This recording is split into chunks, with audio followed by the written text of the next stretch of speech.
نحمده ونصلي على رسوله الكريم اما بعد فاعوذ بالله من الشيطان الرجيم بسم الله الرحمن الرحيم ولله على الناس حج البيت من استطاع اليه سبيلا وقال تبارك وتعالى واتموا الحج والعمرة لله صدق الله العظيم۔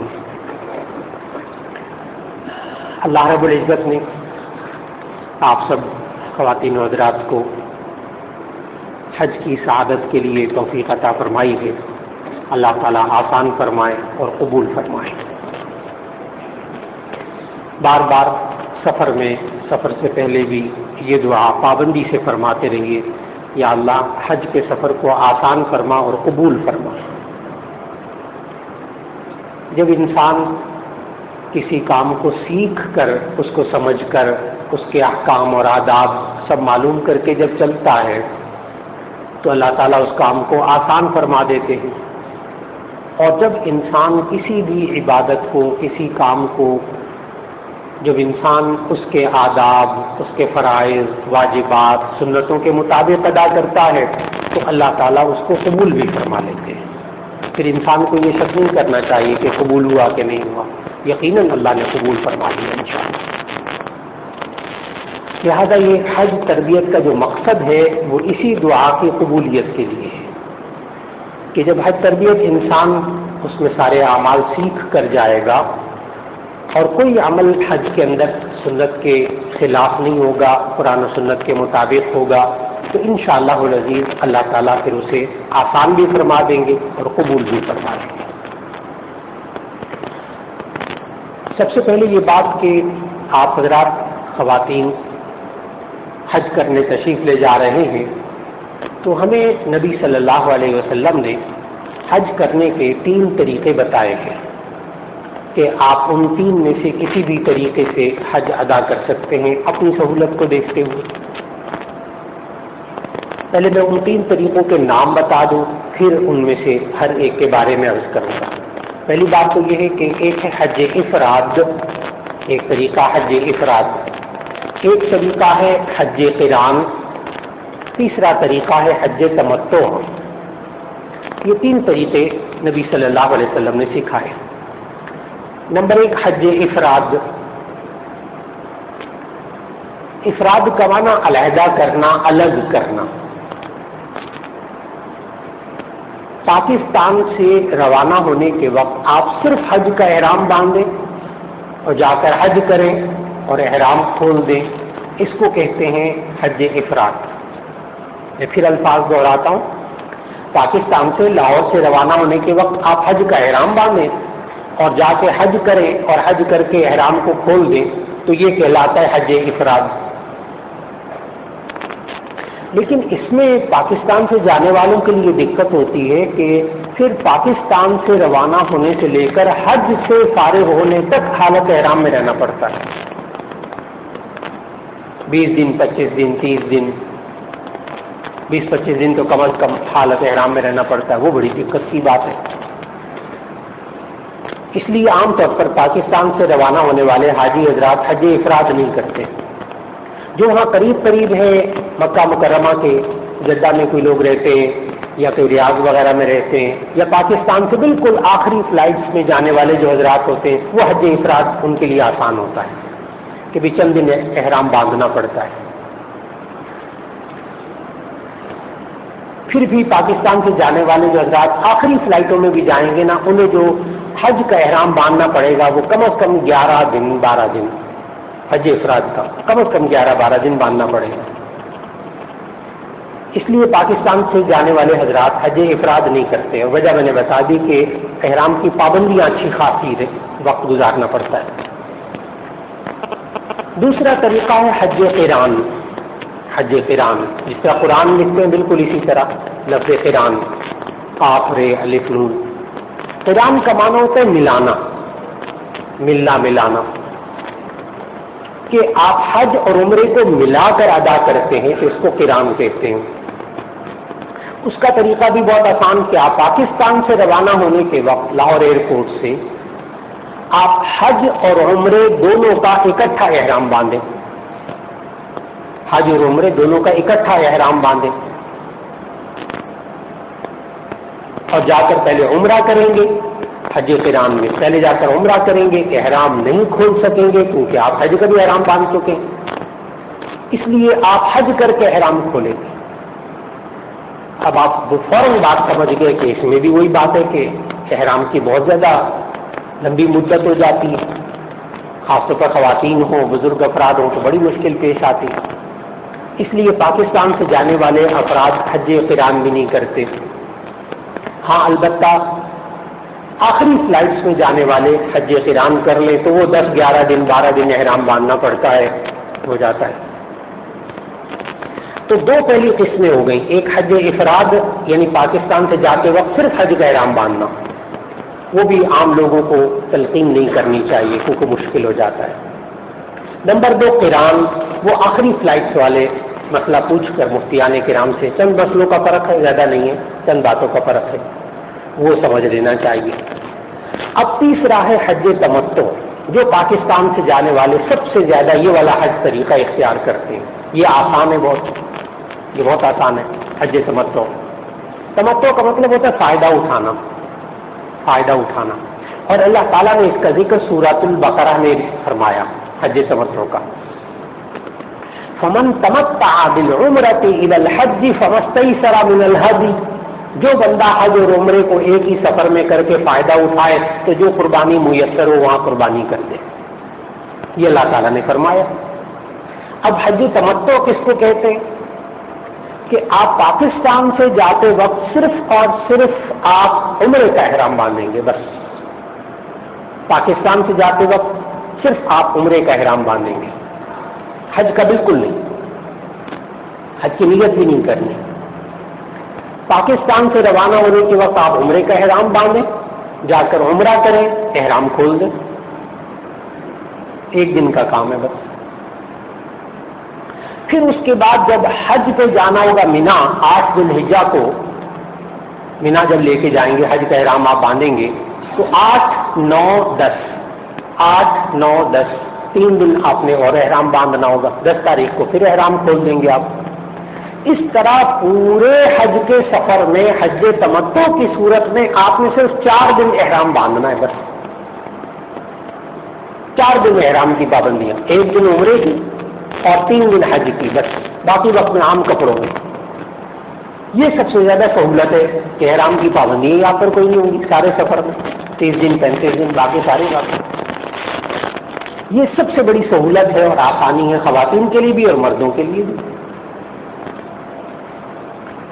لہذا حج تربیت کے اندر پاکستان کے اندر عام طور پر حج تمتع کا طریقہ بیان کرتے ہیں، تینوں کا نہیں بیان کرتے ورنہ وہ مکس ہو جاتا ہے، سارا غلط ملت ہو جاتا ہے. عام بندے عوام نہیں یاد رکھ سکتے کہ کون سا مسئلہ کس کا بیان کیا گیا. لہذا اگر باقی حج افراد اور قران کی ضرورت پڑ جائے تو وہ مفتی صاحب سے الگ سے پوچھ لیجئے گا کیا طریقہ، چند منٹ میں آپ کو باقی طریقہ آپ نے وہی ذہن میں رکھنا ہے. اور حج تمتع کا کیا طریقہ ہوا کہ پہلے آپ نے عمرہ کرنا ہے پھر حج کرنا ہے، اس طرح آپ کا حج تمتع ادا ہو جائے گا. اور کل پابندیاں عمرے کی، احرام کی، عمرہ اور حج ملا کے یہ حج تمتع کی 4 دن پابندیاں ہوں گی بس. یہ سب سے آسان طریقہ. اب پاکستان حکومت نے جو اب شیڈول دیا ہے پرائیویٹ حاجیوں کے لیے بھی اور سرکاری حاجیوں کے لیے بھی، وہ یہ ہے کہ اب جو حضرات حاجی پہلے مدینہ منورہ جائیں گے تو وہ پھر آئیں گے واپس جدہ سے، مکہ مکرمہ سے سیدھا جدہ اور جدہ سے پاکستان. اور جو حاجی حضرات پہلے جائیں گے جدہ مکہ تو وہ پھر مدینہ منورہ سے سیدھا پاکستان. یہ اب تقریباً طے ہو چکا اور اخبارات میں بھی آ چکا ہے، اعلان بھی ہو چکا ہے، سب کا شیڈول بھی اسی طرح آ رہا ہے. جو پہلے مدینہ جائیں گے وہ پھر واپسی میں مکہ سے آئیں گے، اور جو جاتے وقت پہلے مکہ جائیں گے وہ واپسی مدینہ منورہ سے پاکستان. یہ آپ حضرات نے ذہن میں رکھ لینا ہے. اس میں تھوڑی سی پہلے سے بات سمجھ لیجیے گا کہ آپ میں سے جو حاجی حضرات پہلے مدینہ منورہ جائیں گے وہ پاکستان سے احرام کوئی بھی باندھ کر نہیں جائے گا. یہ ٹیکنیکل بات ذہن میں رکھنی ہے. جو آپ میں سے پاکستانی حضرات پہلے مدینہ منورہ جائیں گے وہ پاکستان سے عام کپڑوں میں جائیں گے. اسی طرح بس خواتین بھی مرد بھی احرام بالکل نہیں باندھیں گے مدینہ منورہ جانے والے حضرات. اس لیے کہ نبی صلی اللہ علیہ وسلم نے جو میقات بتائے ہیں کہ یہاں سے حاجی یا جو بھی عمرہ کرنے والا وہ احرام باندھ کے اندر جا سکتا ہے، تو جب مدینہ منورہ فلائٹ جاتی ہے نا وہ میقات کے اوپر سے نہیں گزرتی. یہ ہے اصل بات. ہمارے پاکستانیوں کے لیے میقات ہے یلملم. یلملم. اور وہ جب جدہ جائے گی نا فلائٹ، جدہ سے آپ مکہ جائیں گے تو پھر وہ جدہ سے ذرا پہلے آپ یلملم کے پاس سے گزریں گے.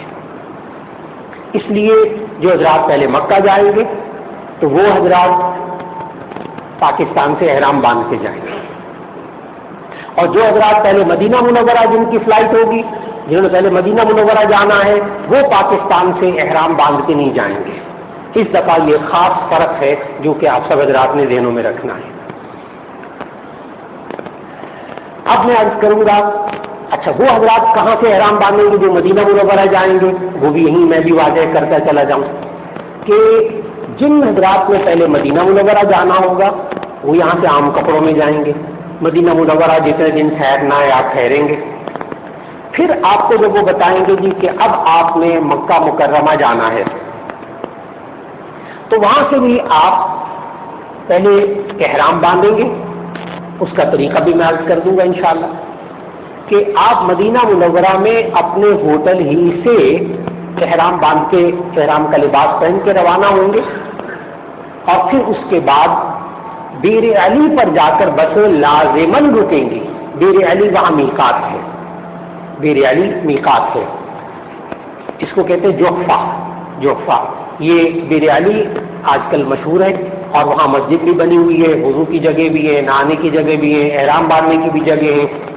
لیکن آسان طریقہ یہ ہے کہ آپ مدینہ منورہ سے روانہ ہونے کے وقت اپنے ہوٹل سے احرام کی چادریں وغیرہ باندھ لیں، اور پھر بیر علی پہ جا کے 2 رکعت نفل پڑھیں. ابھی میں احرام کی طریقے نیت وغیرہ بتاؤں گا، تو وہ آپ نے اس وقت وہاں کرنی ہوگی. تو آپ عمرے کی نیت کر کے مکے چلے جائیں گے، مکہ جا کر عمرہ کریں گے، احرام کھول دیں گے. پھر 8 ذی الحجہ کو جب مینا جانا ہوگا اس وقت آپ حج کا احرام باندھیں گے. اب یہ حج تمتع کا نا ایک خاکہ آپ کے ذہن میں آ گیا کہ حج تمتع میں پہلے عمرہ ہوتا ہے پھر حج ہوتا ہے. پاکستان سے جانے کے وقت میں جب آپ عمرے کا احرام باندھیں گے تو اس کا بھی یہی طریقہ ہے. مدینہ منورہ سے جب باندھیں گے اس کا بھی وہی طریقہ ہے. اب آپ حضرات نے یہ ذہن میں رکھ لیا کہ پاکستان سے جانے کے وقت پہلے آپ نے عمرہ کرنا ہے. اب اس کے لیے چند باتیں. پہلی بات تو یہ کہ پاکستان سے جو حضرات ایئرپورٹ سے لاہور ایئرپورٹ سے باندھیں گے نا احرام، پہلے ان کے لیے میں باتیں عرض کر دوں. پھر مدینہ منورہ سے جو جائیں گے ان کے لیے باتیں عرض کروں گا انشاءاللہ. خواتین حضرات، وہ حضرات جو کہ یہاں سے پہلے مکہ جا رہے ہیں وہ تو لاہور ایئرپورٹ سے احرام باندھ کے جائیں گے، اور اس کے لیے آپ حضرات یہ کام کریں گے کہ پہلے آپ ایک سوٹ کیس آپ کا تیار ہوگا، ایک آپ گلے کا بیگ تیار رکھیں. گلے کا بیگ تیار رکھیں. اور بعض ساتھی بعض احباب کہتے ہیں کہ ہم صرف پیٹی باندھ لیں بس وہ کافی نہیں ہے، تو اس میں عرض کروں گا کہ نہیں، آپ ساتھ بیگ ضرور، چھوٹا گلے میں ڈالنے والا بیگ ضرور رکھیں. پیٹی بھی باندھ لیں پیسوں ویسوں کے لیے، لیکن آپ گلے کا بیگ ضرور رکھیں. اس کی وجہ میں بھی بتاتا ہوں، کیونکہ ابھی آپ کو یہ کتاب بھی ملے گی انشاءاللہ. آپ میں سے ہر ایک خاتون کو، ہر ایک مرد کو ایک کتاب ملے گی، ایک گفٹ پیک ملے گا آپ کو انشاءاللہ مفت. اس میں یہ کتاب آپ نے اپنے گلے کے بیگ میں ہر وقت رکھنی ہے. آج تو پورا جتنا بیان ہے سارا طریقہ وہ اس کتاب میں موجود ہے. جو لکھنے والے حضرات خواتین وہ لکھتے بھی رہیے، کیونکہ اپنے نوٹس بہرحال بڑے اہم ہوتے ہیں.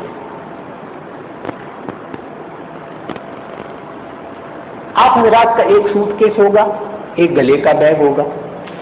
ایک گھر سے روانہ ہونے کے وقت بعض احباب یہ کہتے ہیں کہ جی ہم اگر گھر سے احرام باندھ کے چلیں تو کیا اچھا نہیں ہے، ایئرپورٹ پہ جا کے اتنا وقت ہی نہیں لگے گا. تو بعض حضرات گھر سے ہی احرام باندھ کے جاتے ہیں.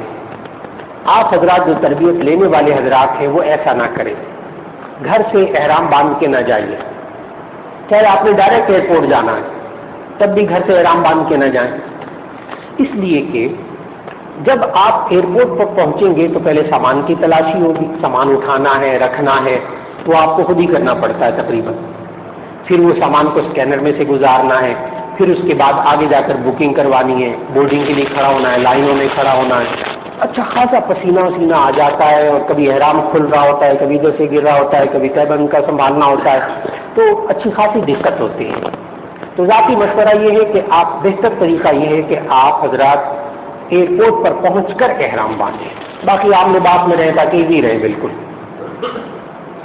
گھر سے نہا دھو لیں، اچھی طرح شیمپو وغیرہ لگا لیں اور نہا دھو کے آپ گھر سے روانہ ہوں. پہلے مردوں کے لیے احرام کا طریقہ عرض کروں گا، پھر خواتین کے لیے. مرد حضرات ایک سوٹ کیس، ایک گلے کا بیگ اور ایک چھوٹا بیگ تیار رکھیں کہ جس میں 2 چادریں احرام کی اور ایک ہوائی چپل، یہ الگ سے تیار رکھیں. خواتین بھی غور سے سنیں اس بات کے لیے کہ جو مرد آ رہے ہیں ان کے لیے تیاری کیسے کرنی ہے، کیونکہ ہو یہ رہا ہے کہ خواتین جب سامان تیار کرتی ہیں تو ایک گلے کا بیگ ہوتا ہے وہ دے دیتے ہیں، اور جو احرام کی چادریں ہوائی چپل وہ سوٹ کیس میں پیک کر دیتے ہیں. اب جاتے ساتھ نہ پہلے بورڈنگ ہوتی ہے اور بورڈنگ کے بعد پھر آپ نے لاؤنج میں جانا ہوتا ہے. اب جب لاؤنج میں پہنچتے ہیں نا وہاں احرام باندھنے کے لیے، تو احرام تو بک ہو چکا، وہ تو آپ جب مکے ملے گا اب آپ کو. اب مشکل ہوتی ہے وہاں پھر احرام خریدنا پڑتا ہے، ایئرپورٹ سے بڑا مہنگا احرام ہوتا ہے، اچھا خاصا. تو اس لیے آپ حضرات پہلا کام یہ کیجیے. اور وہاں ایئرپورٹ پہ بھی صندوق کھولنا، احرام نکالنا، اس کا موقع زیادہ نہیں ملتا، اتنا وقت نہیں ملتا. اس لیے آپ احرام کی 2 چادریں اور ایک ہوائی چپل، ایک چھوٹا سا بیگ ہاتھ میں آپ رکھیے، یہ لازمی ہوگی. یہ سامان میں نہ رکھیں اور یہ کسی کے ہاتھ میں بھی نہ دیں. اب ہوتا کیا ہے کہ وقت تجربے کی چھوٹی چھوٹی باتیں لیکن بڑی ضروری باتیں، اصل میں یہ ہے تربیت کی باتیں. ہوتا یہ ہے کہ چھوٹا بیگ بنا لیا، وہ کسی صاحب نے کہا جی کہ آپ گلے والے ملے ہیں، بس میں یہ ہاتھ یہ سامان مجھے پکڑا دیں، آپ آرام سے مل لیں. بس وہ یاد کار کی ڈگی میں رہ جائے گا یا گھر میں رہ جائے گا یا ان صاحب کے ہاتھ میں رہ جائے گا، اور آپ جب بورڈنگ کے بعد احرام باندھنے لگیں گے تو پتہ چلے گا وہ تھیلا نہیں، وہ ہاتھ میں آپ کے نہیں آئے گا.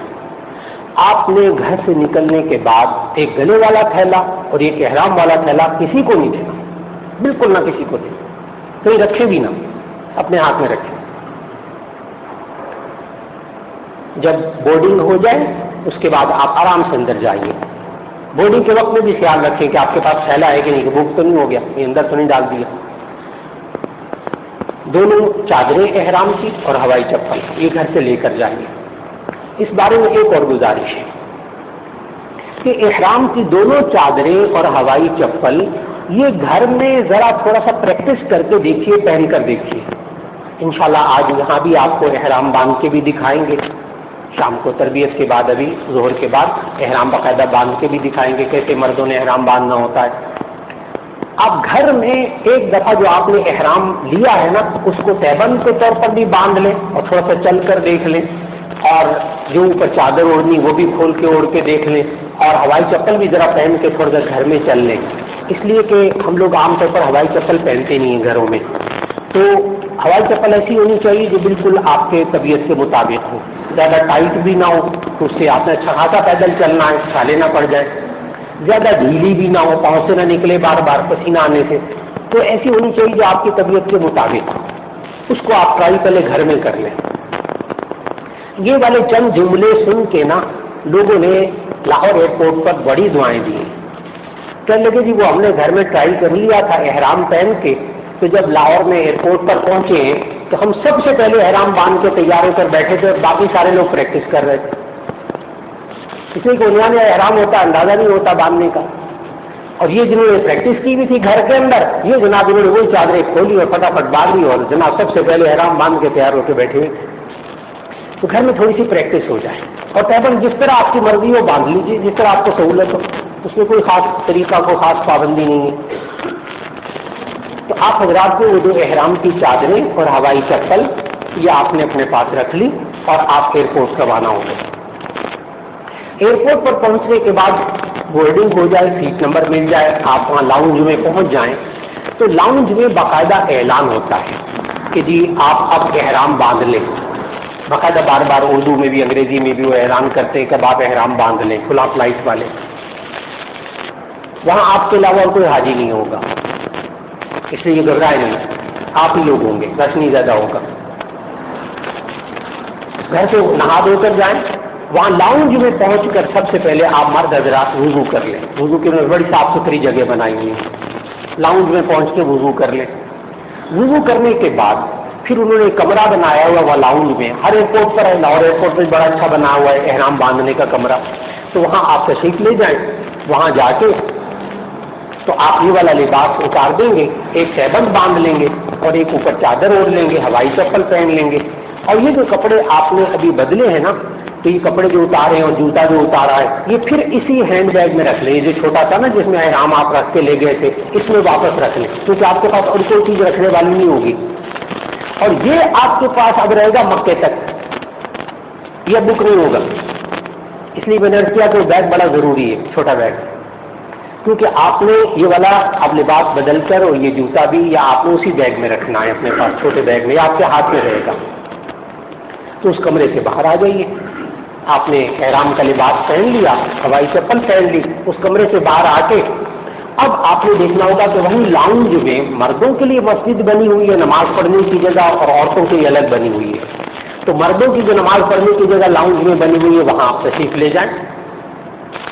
وہاں جا کے آپ 2 رکعت نفل پڑھیں عمرے کے احرام کی نیت سے. یہاں اب میری التماس ہے خواتین حضرات کہ وہاں جو احرام باندھنے جائے نا آپ کا ساتھی، اس کو بار بار سمجھائیں بھائی عمرے کا احرام باندھنا حج کا نہیں. اور یہ میں بتا دوں کہ لاہور ایئرپورٹ پر ذہن میں حج ہوتا ہے، عمرہ نہیں ہوتا. اور اگر اس بندے نے حج کا احرام باندھ لیا تو پھر حج تک حالت احرام میں رہنا پڑے گا. اسے نازک پوائنٹ تو اس وقت وہاں ساتھیوں کو بار بار یاد کرانا پڑتا ہے. خواتین بھی جب عمرے کا احرام باندھنے جائیں نا، وہاں احرام باندھنے لگے، ان کو بار بار یاد کرانا بھی عمرے کا احرام باندھنا ہے، حج کا نہیں. ابھی نیت عمرے کی کرنی، حج کی نہیں بالکل. وہاں جب آپ جائیں تو 2 رکعت نفل عمرے کی نیت سے پڑھیں. پھر اس کے بعد پہلی رکعت میں قل یا ایھا الکافرون پڑھ لیں ان 2 رکعتوں میں. دوسری رکعت میں قل هو اللہ احد پڑھ لیں، یہ افضل ہے کہ وہ صورتیں بھی پڑھ سکتے ہیں. پہلی رکعت میں قل یا ایھا الکافرون والی صورت، دوسری رکعت میں قل هو اللہ احد والی صورت. یہ پڑھنے کے بعد پھر آپ نے 2 رکعت جب نفل پڑھ لیے تو وہیں بیٹھے بیٹھے آپ حضرات کی کتاب کھول لیجیے گا. اس کتاب میں وہ نیت کا طریقہ پورا بتایا ہوا ہے.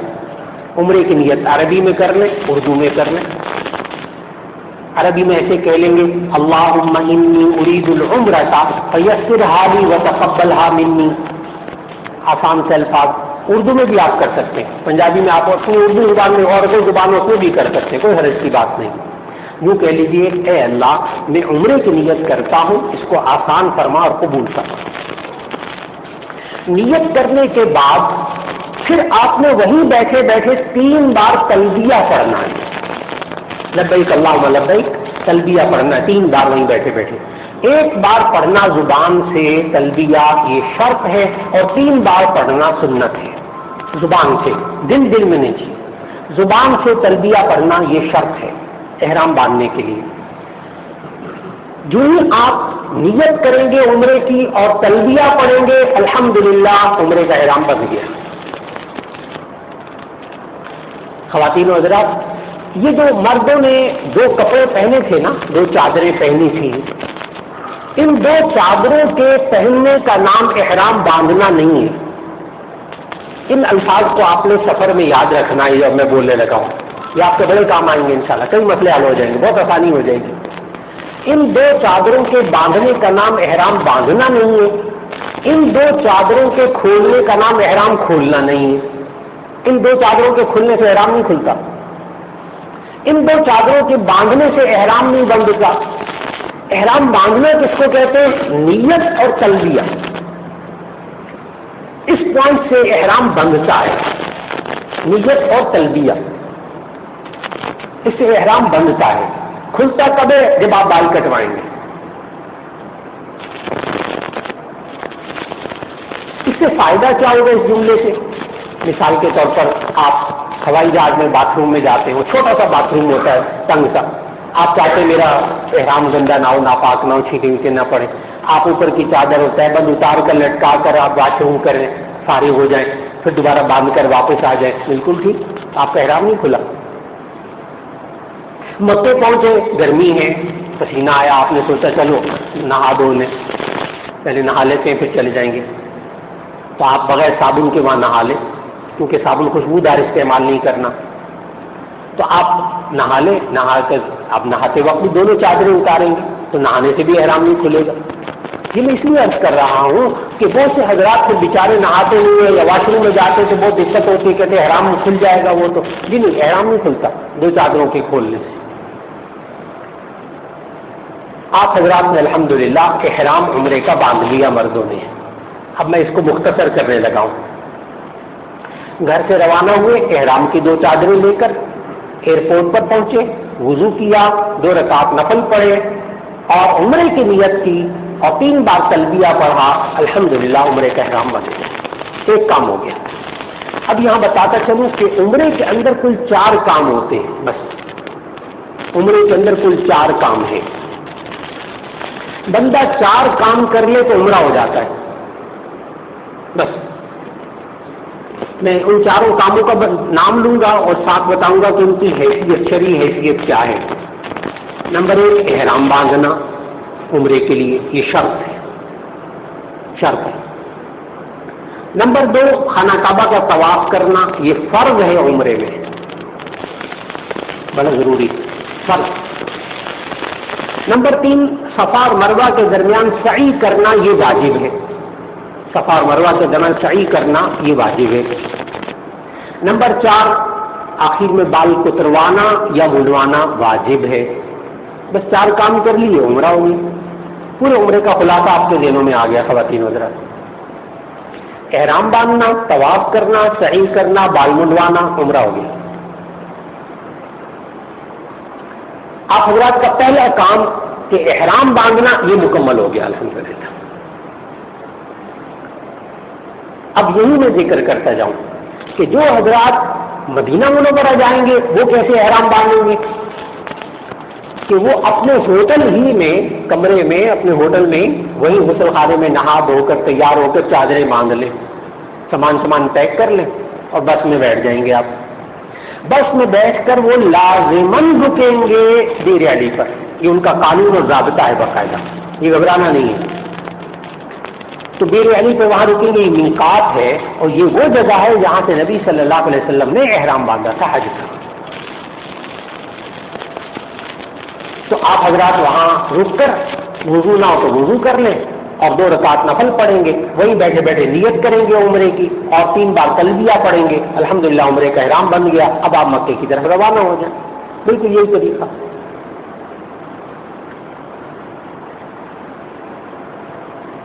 اب خواتین کے احرام باندھنے کا طریقہ، خواتین میں ایک تو وہ خواتین جو کہ نماز پڑھ سکتی ہیں، پہلے ان کا احرام باندھنے کا طریقہ، پھر وہ خواتین جو نماز نہیں پڑھ سکتی وہ کیسے احرام باندھیں گے، ان کا طریقہ۔ وہ خواتین جو نماز پڑھ سکتی ہیں، شرعی عذر نہیں ہے، تو وہ گھر سے نہا دھو کر کپڑے بدل کر پردے کا اہتمام کر کے ایئرپورٹ پر روانہ ہو جائیں۔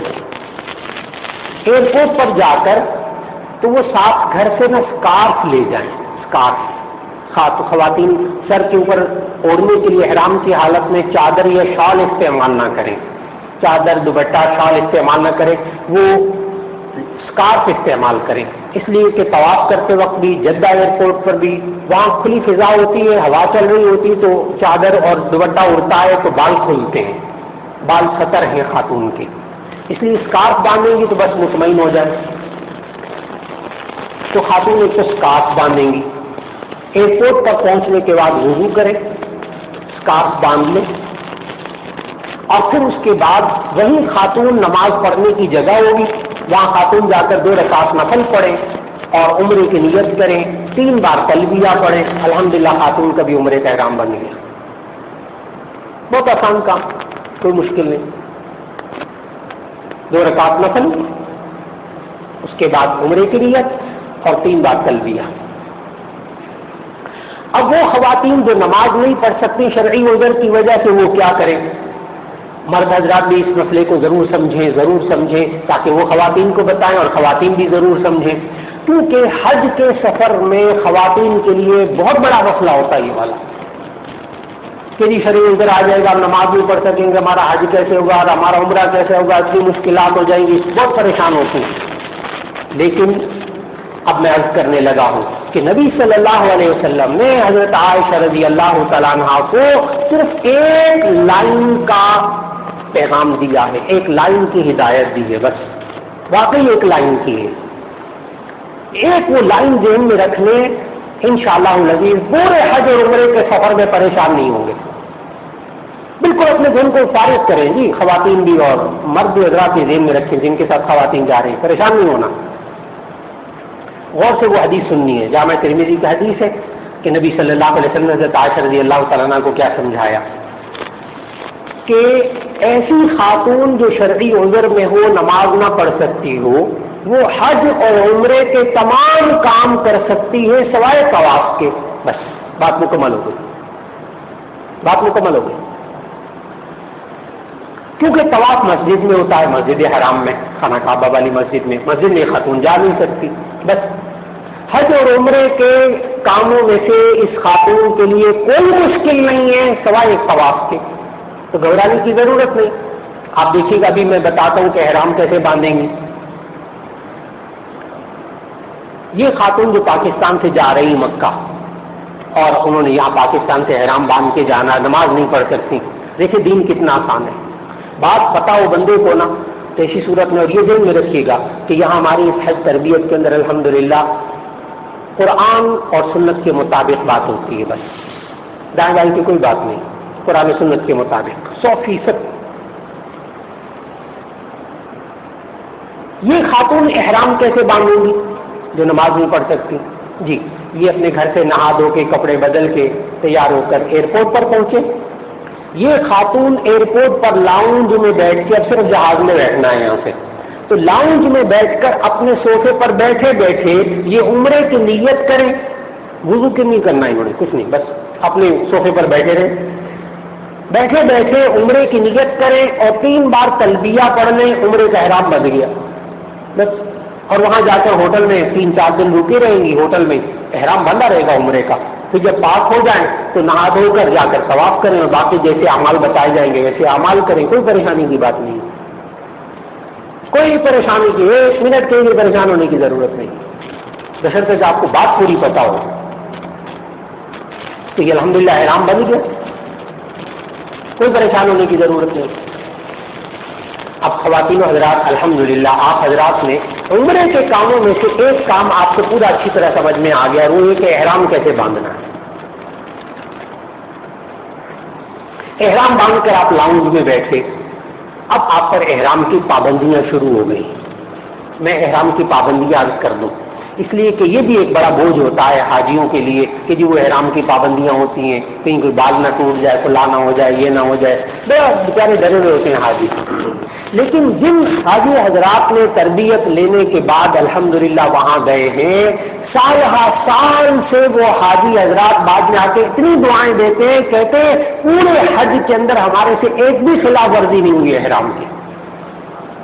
آسان ہے، لیکن بشرطے کے بندے کو پتا ہو کہ بھی کیا پابندیاں کیا ہوتی ہیں، بس پتہ ہونا چاہیے۔ بس میں کہتا ہوں آپ کو پورے سفر میں انشاءاللہ ایک مرتبہ بھی احرام کی خلاف ورزی نہیں ہوگی انشاءاللہ۔ اور اس کے لیے آپ نے کرنا حج تمتع ہے، حج تمتع۔ اور یہ پابندیاں جو میں بتانے لگا ہوں یہ پورے آپ کے حج کے سفر میں صرف 4 دن ہوں گی، بس 1 دن عمرے کا اور 3 دن حج، بس باقی وقت نہیں دی، کوئی احرام کی پابندی نہیں، ایک پابندی بھی نہیں اس میں۔ اس لیے آپ حضرات نے بڑی توجہ سے وہ پابندیاں سننی ہیں۔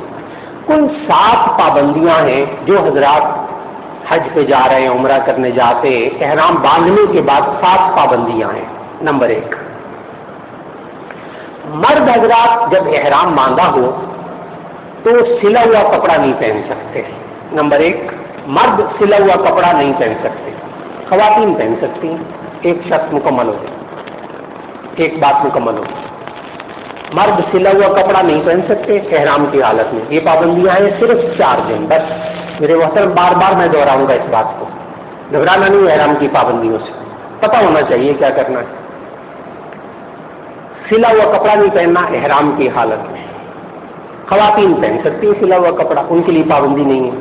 نمبر 2, مرد احرام کی حالت میں اپنا سر اور چہرہ نہیں ڈھانپیں گے. بس مرد حضرات احرام کی حالت میں اپنا سر اور چہرہ نہیں ڈھانپیں گے. احرام کی حالت میں ٹوپی بھی نہیں پہنی. احرام کی حالت میں سر بھی نہیں ڈھانپنا, چہرہ بھی نہیں ڈھانپنا مرد حضرات نے. اور خواتین نے اپنا سر ڈھانپنا ہے اسکارف کے ساتھ, اسکارف پہننا ہے, لیکن چہرے کے اوپر کپڑا نہیں لگنا چاہیے. چہرے کے اوپر کپڑا نہیں لگنا چاہیے احرام کی حالت میں. میں نے بتایا 4 دن کی بات ہے. صرف جو خواتین اور پردہ کا اہتمام کرنا چاہیں اس کے لیے طریقہ کیا, بہت آسان تھا. جہاں حج کا سامان ملتا ہے نا ان کو کہیے پی کیپ دے دیں. یہ ازواج مطہرات بھی یہی کرتی تھیں کہ وہ کھجوروں کی نا ایک چھجا سا بنا کے اوپر آگے کپڑا لٹکا لیتی تھیں. اور کب چہرے کو کپڑا نہیں لگنا چاہیے اور پردے کا اہتمام بھی ہو جاتا ہے. ٹوپی کیپ آسان سے مل جاتی ہے. جن خواتین نے جانا ہو وہ مردوں کے ذریعے پی کیپ منگوا کر ایک دفعہ گھر میں ذرا پہن کر چل کے دیکھیں, بالکل صاف نظر آتا ہے, کوئی دقت نہیں. صرف یہ ہے کہ وہ پی کیپ سا ہوتی چھجا سا اسکارف کے اوپر پہن لیتے ہیں اور آگے نقاب لٹکا ہوتا ہے, نقاب بھی بنا بنایا ساتھ ملتا ہے. آپ دیکھیں بالکل صاف نظر آتا ہے, کوئی دقت نہیں, لیکن پردے کا اہتمام ہو جاتا ہے. اور یہ پی کیپ صرف 4 دن بس پورے حج کے سفر میں, اور وہ بھی 4 دن 24 گھنٹے نہیں پہنتے. بس جب مرد سامنے ہو سفر میں ہو تو اس وقت آپ نے پہننا ہے. جب آپ اپنے کمرے میں بیٹھے ہو تو پی کیپ وغیرہ کی کوئی ضرورت نہیں. اس لیے گھبرانا نہیں ہے اس مسئلے میں. تو نمبر 2, مرد چہرہ اور سر نہیں ڈھانپیں گے. خواتین سر کے اوپر اسکارف باندھیں گی اور چہرے کے اوپر کپڑا نہیں لگنے دیں گی. 2 باتیں ہوں گی. نمبر 3, مرد اور خواتین بال نہیں کٹوائیں گے. مرد اور خواتین احرام کی حالت میں بال نہیں کٹوائیں گے. کوئی ایک آدھ بال گر جائے صدقہ وغیرہ دے دے بس. یہ جو ہے نا کہ ذرا سا ہم جو ہے نا وہ وضو کریں گے, مسح کریں گے تو سر کا ایک آدھ بال ٹوٹ جائے گا, خارش ہوگی تو بال ٹوٹ گیا, کچھ نہیں ہوتا, اس سے کچھ نہیں ہوتا. یہ کہ بال مونڈنا نہیں ہے, بال باقاعدہ کینچی سے کاٹنے نہیں ہے, یہ پابندی ہے. نمبر 3, خواتین اور مرد احرام کی حالت میں بال نہیں کاٹیں گے. نمبر 4, مرد اور خواتین احرام کی حالت میں ناخن نہیں کاٹیں گے, ہاتھ پاؤں کے ناخن نہیں کاٹیں گے. نمبر 5, مرد اور خواتین احرام کی حالت میں خوشبو نہیں لگائیں گے. خوشبو نہیں لگائیں گے, خوشبودار صابن استعمال نہیں کریں گے. میں نے کہا 4 دن کی پابندی ہے, باقی اور کچھ نہیں ہے.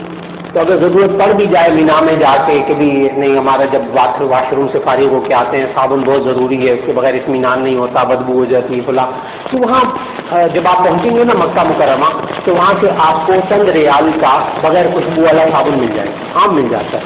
وہ آپ لے لیجیے, 5 دن آپ کو بڑے آرام سے 4 دن گزر جائیں گے, کوئی مشکل نہیں ہے وہاں. لیکن آپ نے شیمپو استعمال نہیں کرنا, خوشبودار صابن استعمال نہیں کرنا, کوئی خوشبو والی چیز نہیں لگانی. کوئی کریم وغیرہ ہو جس میں خوشبو نہ ہو وہ آپ لگا سکتے ہیں. کوئی آئل ہو, کوئی کریم ہو جو اس میں خوشبو نہ ہو وہ آپ لگا سکتے ہیں, کوئی حرج کی بات نہیں. تو نمبر 5, آپ نے خوشبو نہیں لگانی. نمبر 6, مرد حضرات دستانے, جرابیں, موزے, بند جوتے نہیں پہنیں گے احرام کی حالت میں. 4 دن کی پابندی صرف. مرد حضرات بند جوتے, جرابیں, موزے, دستانے نہیں پہنیں گے احرام کی حالت میں. 6 پابندیاں ہوں. 7ویں پابندی نمبر 7, جن مردوں کے ساتھ ان کی بیویاں بھی ساتھ ہوں گی احرام حج کے وقت میں تو وہ احرام کی حالت میں ازدواجی تعلق قائم نہیں کر سکتے. بس یہ کل 7 پابندی ہیں.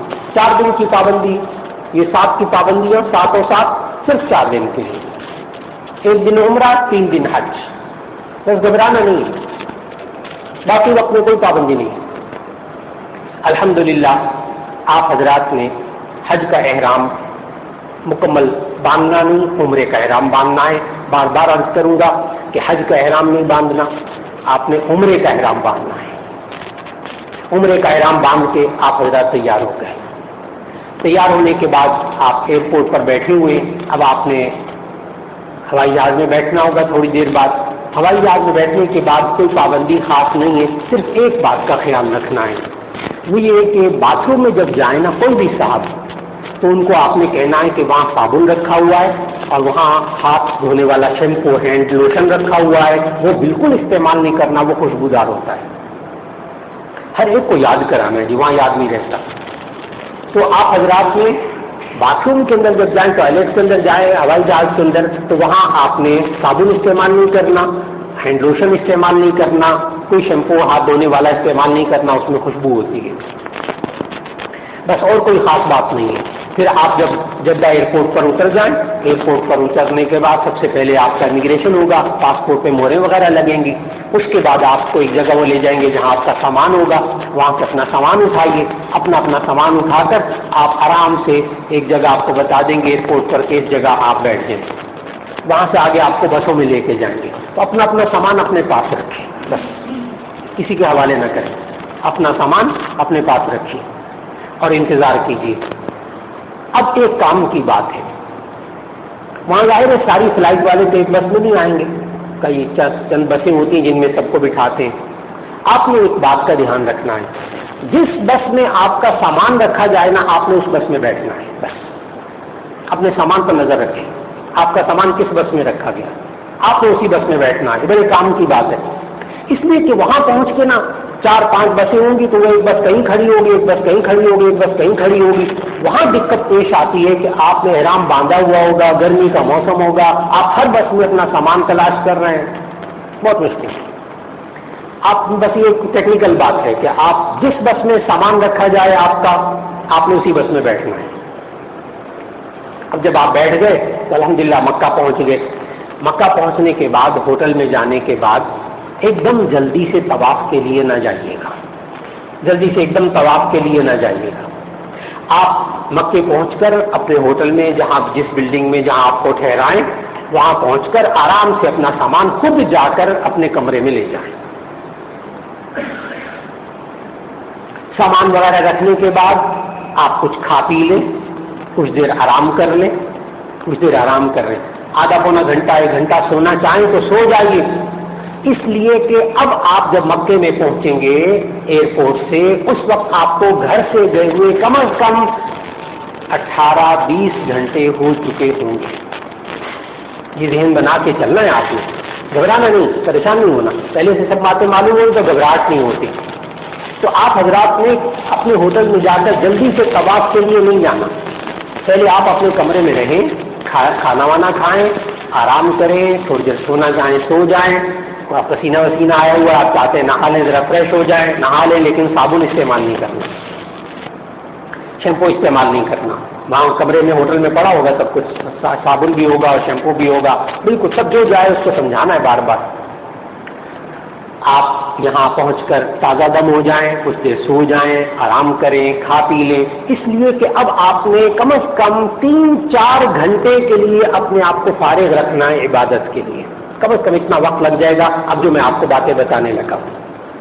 اس لیے ہوٹل میں پہنچ کر آرام کیجیے، بالکل فریش ہو جائے، تازہ دم ہو جائیں. تھکاوٹ ہوتی ہے اچھی خاصی، آپ تازہ دم ہو جائیں، آرام کریں اور کھا پی لیں، نہا دھو کے پھر اس کے بعد آپ وضو کر کے تیار ہو جائیں. اب آپ نے طواف کرنا ہے عمرے کا، جو کہ فرض ہے، طواف کے لیے جانا ہے. جب خواتین حضرات وہاں اپنی بلڈنگ سے آپ یا اپنے ہوٹل سے جب طواف کے لیے جائیں تو ایک کام کی بات ضرور نوٹ کرنے والے نوٹ کیجیے گا کہ وہاں آپ نے اس ہوٹل سے نکلنے کے بعد، نکلنے سے پہلے آپ نے وہاں سے ان کے کارڈ لے لینے ہیں، تعارفی کارڈ، وزٹنگ کارڈ، وہ دیتے ہیں ہر ایک کو. خواتین کے بھی پرس میں رکھوا دیں، آپ اپنے گلے کے بیگ میں بھی ڈال دیں. 1-2 کارڈ وہاں سے ضرور ڈالیں، خواتین کے بھی رکھیں، ان کے پرس میں بھی، آپ اپنے پاس بھی رکھیں. اس وقت ہوتا ہے کہ بالکل بچھڑ گئے، الگ ہو گئے، ساتھیوں کے بغیر آپ دونوں آنا چاہتے تو آپ صرف وہ ٹیکسی والے کو کارڈ دکھائیں گے تو آپ کو پہنچا دیں گے. ایک تو کارڈ لے لیں. دوسرا، آپ نے جب یہاں سے روانہ ہو تو اس وقت آپ حضرات ہوٹل سے روانہ ہونے کے وقت اپنے گلے والا بیگ ساتھ رکھ لیں. بس کوئی سامان بالکل ہاتھ میں نہ رکھیں، کوئی بیگ وغیرہ ہاتھ میں نہ رکھیں، جان مال بھی نہ رکھیں. آپ صرف اپنے ساتھ ایک گلے کا بیگ رکھیں بس. آج انشاءاللہ آپ کو ہر ایک کو نا، خواتون کو بھی اور مرد کو بھی گفٹ پیک ملے گا. اس میں ایک تو یہ کتاب ہوگی اور ایک آپ کے پاس جوتا رکھنے والا تھیلا بھی یہ دیں گے ساتھ. اس کے جوتا رکھنے والا تھیلا وہ بھی آپ اپنے بیگ میں رکھ لیں. کپڑے کا تھیلا دیں گے جوتا رکھنے کے لیے، وہ بھی آپ پاکستان سے جاتے وقت اپنے گلے کے بیگ میں رکھیں. ایک آپ کو وہ دیں گے چھوٹی سی تسبیح طواف. تسبیح طواف 7 دانوں والی تسبیح ہوگی، وہ بھی آج پیکٹ میں ہوگی. یہ بھی آپ نے گلے والے بیگ میں رکھ لیں گے. یہ پاکستان سے ہی رکھ لیں گے، وہاں نہیں یاد رہتا. پاکستان سے ہی اپنے گلے کے بیگ میں یہ تسبیح طواف بھی ساتھ رکھیں. خاتون اپنے پرس میں رکھیں اور مرد حضرات اپنے گلے والے بیگ میں رکھیں.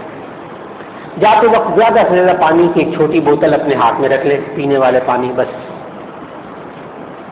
اب آپ ایک گلے کا بیگ احرام باز نے باندھا ہوا ہے عمرے کا، اور آپ نے اب روانہ ہو جانا ہے طواف کرنے کے لیے.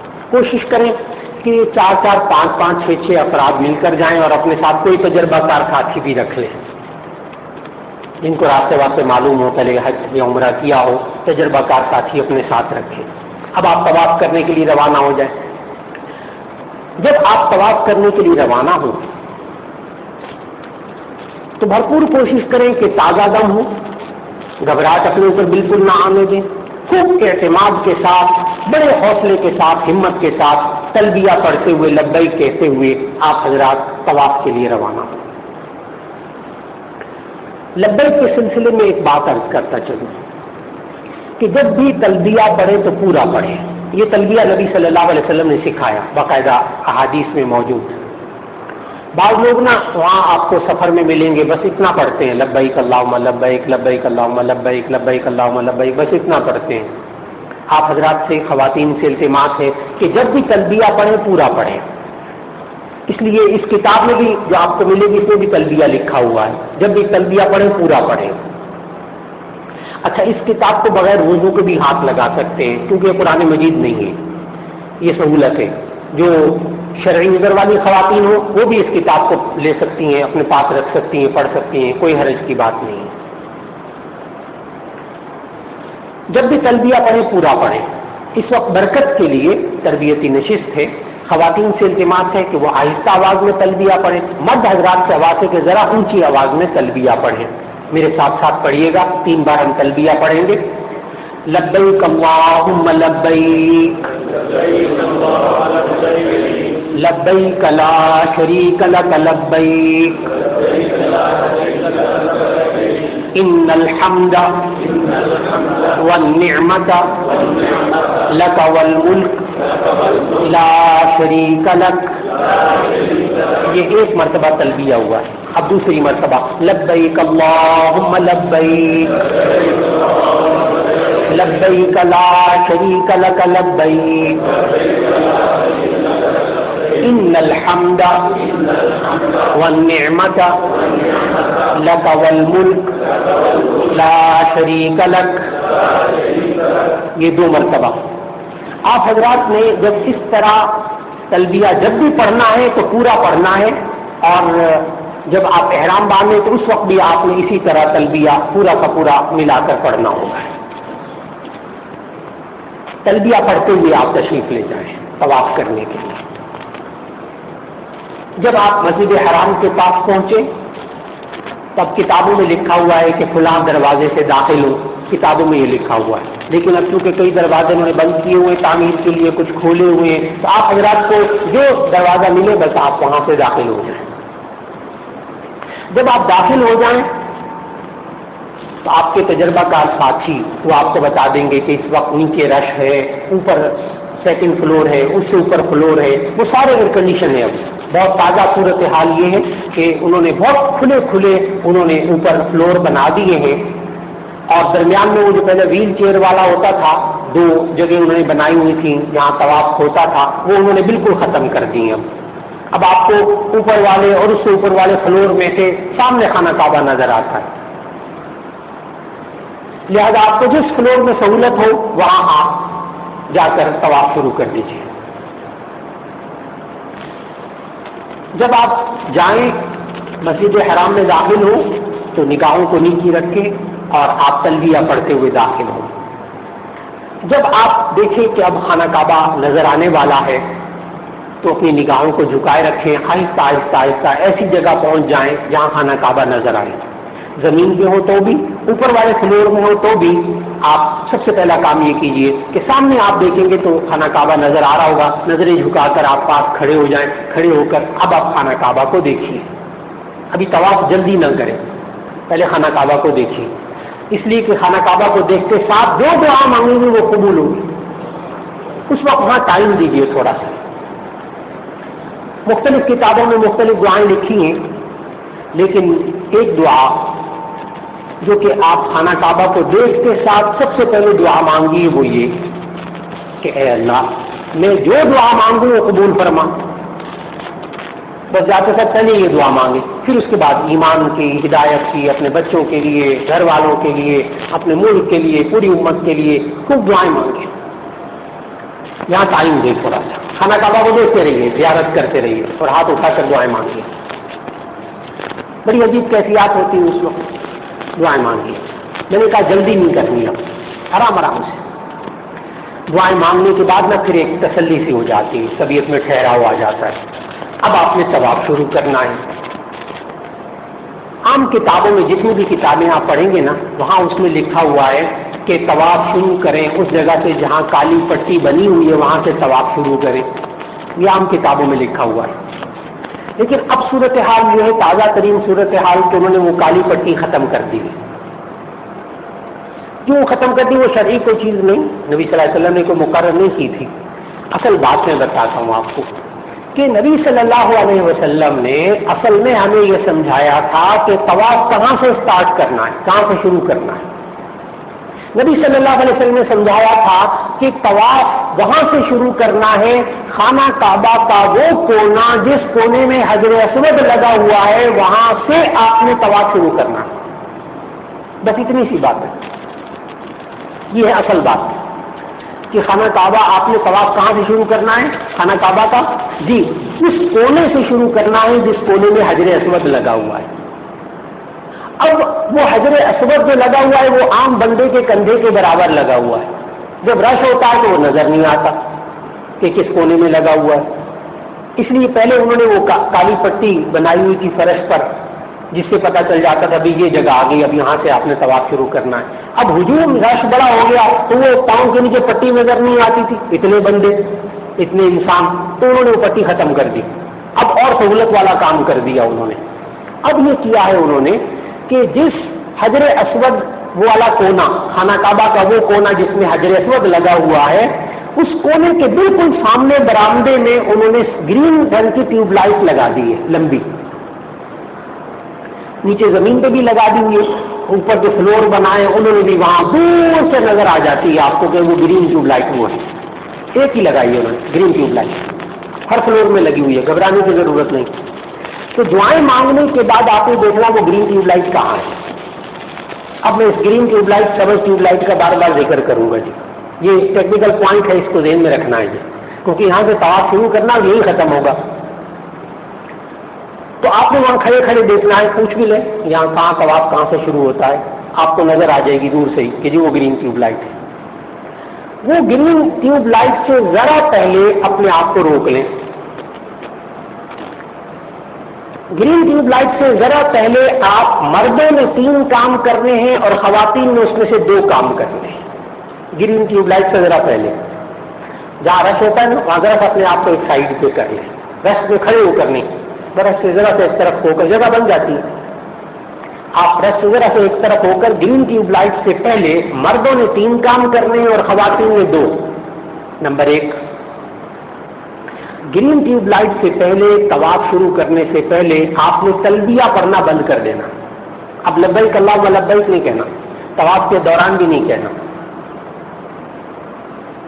تلبیہ پڑھنا بند کر دیجیے، لبیک اللہم لبیک کہنا طواف شروع کرنے سے پہلے بند کر دیں۔ تو گرین ٹیوب لائٹ سے پہلے آپ نے نمبر 1 تلبیہ پڑھنا بند کر دینا ہے، خواتین نے بھی مردوں نے بھی۔ ساتھیوں کو اس وقت بتائیں کہ بھائی اب تلبیہ پڑھنا بند کر دیں۔ نمبر 2، آپ عمرے کے طواف کی نیت کر لیجیے، فرض طواف ہے، بس یہی نیت، میں عمرے کا طواف کرتی ہوں، میں عمرے کا طواف کرتا ہوں۔ نمبر 2، عمرے کے طواف کی نیت کر لیجیے۔ نیت کہتے ہیں دل کا ارادہ۔ تیسرا کام مردوں نے کرنا ہے، خواتین نے نہیں، اور وہ لفظ اضطباع، مردوں نے اضطباع کرنا ہے گرین ٹیوب لائٹ سے پہلے۔ لفظ ذرا مشکل ہے، الف ضاد طا با الف عین، اضطباع، کیونکہ حدیث میں یہ لفظ آیا اس لیے بولا، دینی ایک ٹرم ہے، اصطلاح ہے، لیکن عمل بڑا آسان ہے، یعنی اضطباع آسان ہے، کام ہے بڑا آسان، ابھی آپ کو لگ جائے گا انشاءاللہ۔ اضطباع کیا چیز کہ گرین ٹیوب لائٹ سے ذرا پہلے اپنے آپ کو روک کر مرد حضرات اپنے اوپر جو آپ نے چادر اوڑھی ہوئی ہے نا، اس کو تھوڑا سا کھسکائیں، ذرا سا ڈھیلا کر لیں، ڈھیلا کر کے اپنے دائیں کندھے کے اوپر سے احرام کی چادر ہٹا لیں اور اس کو دائیں کندھے رائٹ شولڈر کے نیچے سے نکال کر آپ اس کا کنارہ پھر بائیں کندھے کے اوپر ڈالیں، یعنی آپ کے دائیں کندھے پہ احرام کی چادر نہیں ہوگی، اس کو اضطباع کہتے ہیں، بس بات مکمل ہوگی۔ بہت آسان سی بات، یعنی چند سیکنڈ کا کام ہے، کوئی لمبا کام نہیں کہ آپ مرد حضرات کو وہیں کھڑے کھڑے سبز ٹیوب لائٹ سے پہلے چادر کو ذرا سا ڈھیلا کیا اور اپنے دائیں کندھے کے نیچے سے گزار کر اس کے دوسرے کنارے کو بھی بائیں کندھے کے اوپر ڈال دیا، تو آپ کا جو رائٹ شولڈر ہے، دایاں کندھا، اس کے اوپر احرام کی چادر نہیں ہوگی۔ اس کیفیت کو کہتے ہیں اضطباع۔ بس تو آپ نے غور فرمایا، چند سیکنڈ کا کام ہے۔ گرین ٹیوب لائٹ سے پہلے ایک تو تلبیہ پڑھنا بند کر دیں، نمبر 2، خواتین اور حضرات عمرے کے طواف کی نیت کر لیں، سب کو کہہ دیا اب عمرے کا طواف کرنا، نیت کر لیں، فرض ہے یہ طواف عمرے کے اندر۔ نمبر 3، مردوں نے اضطباع کرنا ہے، اپنے دائیں کندھے کے اوپر سے وہ چادر کو ہٹا دینا ہے۔ الحمدللہ یہ 3 کام ہو گئے۔ اب آپ حضرات نے، خواتین نے غور سے بات کو سننا ہے، کیونکہ یہ حج اور عمرے میں بھی، حج میں بھی یہ سارے کام آپ نے بار بار کرنے ہوں گے، اس لیے صرف عمرے کا بیان نہیں ہو رہا، یہ جتنے کام ہیں سارے حج میں بھی کرنے ہیں آپ نے، احرام بھی، طواف بھی، سعی بھی، بال کٹوانا، یہ چاروں کام آپ نے حج میں بھی کرنے ہیں، اس لیے حج کے بیان میں پھر یہ باتیں تفصیل سے نہیں بتائی جائیں گی، کیونکہ یہ ہو چکی باتیں ساری۔ اس لیے آپ حضرات نے غور سے دیکھنا ہے طواف کیسے شروع کرنا ہے۔ خواتین صرف آواز سنیں گی تو ان کو آواز سے پتہ چل جائے گا انشاءاللہ کہ اب آپ گرین ٹیوب لائٹ کے سامنے اس طرح کھڑے ہو جائیں، خواتین بھی اور مرد بھی، کہ آپ کے بالکل پیچھے سبز ٹیوب لائٹ ہو، گرین ٹیوب لائٹ بالکل آپ کے پیچھے بیک سے، اور آپ مکمل طور پر متوجہ ہو خانہ کعبہ کی طرف، منہ آپ کا، بدن، چہرہ پورا متوجہ ہے خانہ کعبہ کی طرف۔ اب اس کیفیت میں آپ نے چند سیکنڈ کے اندر 3 کام کرنے ہیں، 1 منٹ پورا نہیں، رش ہے، چند سیکنڈ میں آپ نے 3 کام کرنے ہیں۔ میں پہلے آرام آرام سے 3 کاموں کے نام بتا دوں، پھر آرام آرام سے وہ بتاؤں گا، پھر بتاؤں گا کہ ایک دم آپ کیسے کر لیں گے، چند سیکنڈ میں انشاءاللہ ابھی سمجھ میں آ جائے گا انشاءاللہ۔ پہلے 3 کاموں کے نام۔ اب آپ نے ایک حجر اسود کا استقبال کرنا ہے، نمبر 2 حجر اسود کا استلام کرنا ہے، نمبر 3 آپ نے طواف سٹارٹ کرنا ہے۔ بس نمبر 1 حجر اسود کا استقبال کرنا۔ استقبال کیسے کرنا ہے اب توجہ سے کہ آپ کھڑے کس طرح ہیں خاتون اور مرد حضرات کہ بالکل آپ کے پیچھے سبز ٹیوب لائٹ ہے اور آپ کا چہرہ خانہ کعبہ کی طرف۔ آپ نے جس طرح نماز کے لیے ہاتھ اٹھاتے ہیں نا اللہ اکبر کہنے کے لیے، بالکل اسی طرح آپ نے ہاتھ اٹھانے، بسم اللہ اللہ اکبر وللہ الحمد یہ کہہ کر ہاتھوں کو چھوڑ دیں۔ یہ حجر اسود کا استقبال ہو گیا۔ بس پھر میں دوہرا دوں، پہلا کام حجر اسود کا استقبال کرنا ہے۔ کیسے؟ دونوں ہاتھ آپ اٹھائیں، بسم اللہ اللہ اکبر وللہ الحمد کہیں، ہاتھوں کو چھوڑ دیجیے، بس یہ کام ہو گیا۔ پھر اس کے بعد حجر اسود کا استلام کرنا ہے. اب کتابوں میں یہ لکھا ہے کہ آپ حجر اسود کو بوسہ دینے کے بعد، چومنے کے بعد پھر آپ طواف شروع کریں. کتابوں میں یہ لکھا ہے، لیکن وہاں رش ہے. رش میں نبی صلی اللہ علیہ وسلم نے کیا طریقہ سکھایا؟ اب غور سے دیکھیے گا کہ آپ کے بالکل بیک پہ سبز ٹیوب لائٹ ہے اور آپ کا چہرہ خانہ کعبہ کی طرف. آپ نے حجر اسود کا استقبال کر لیا.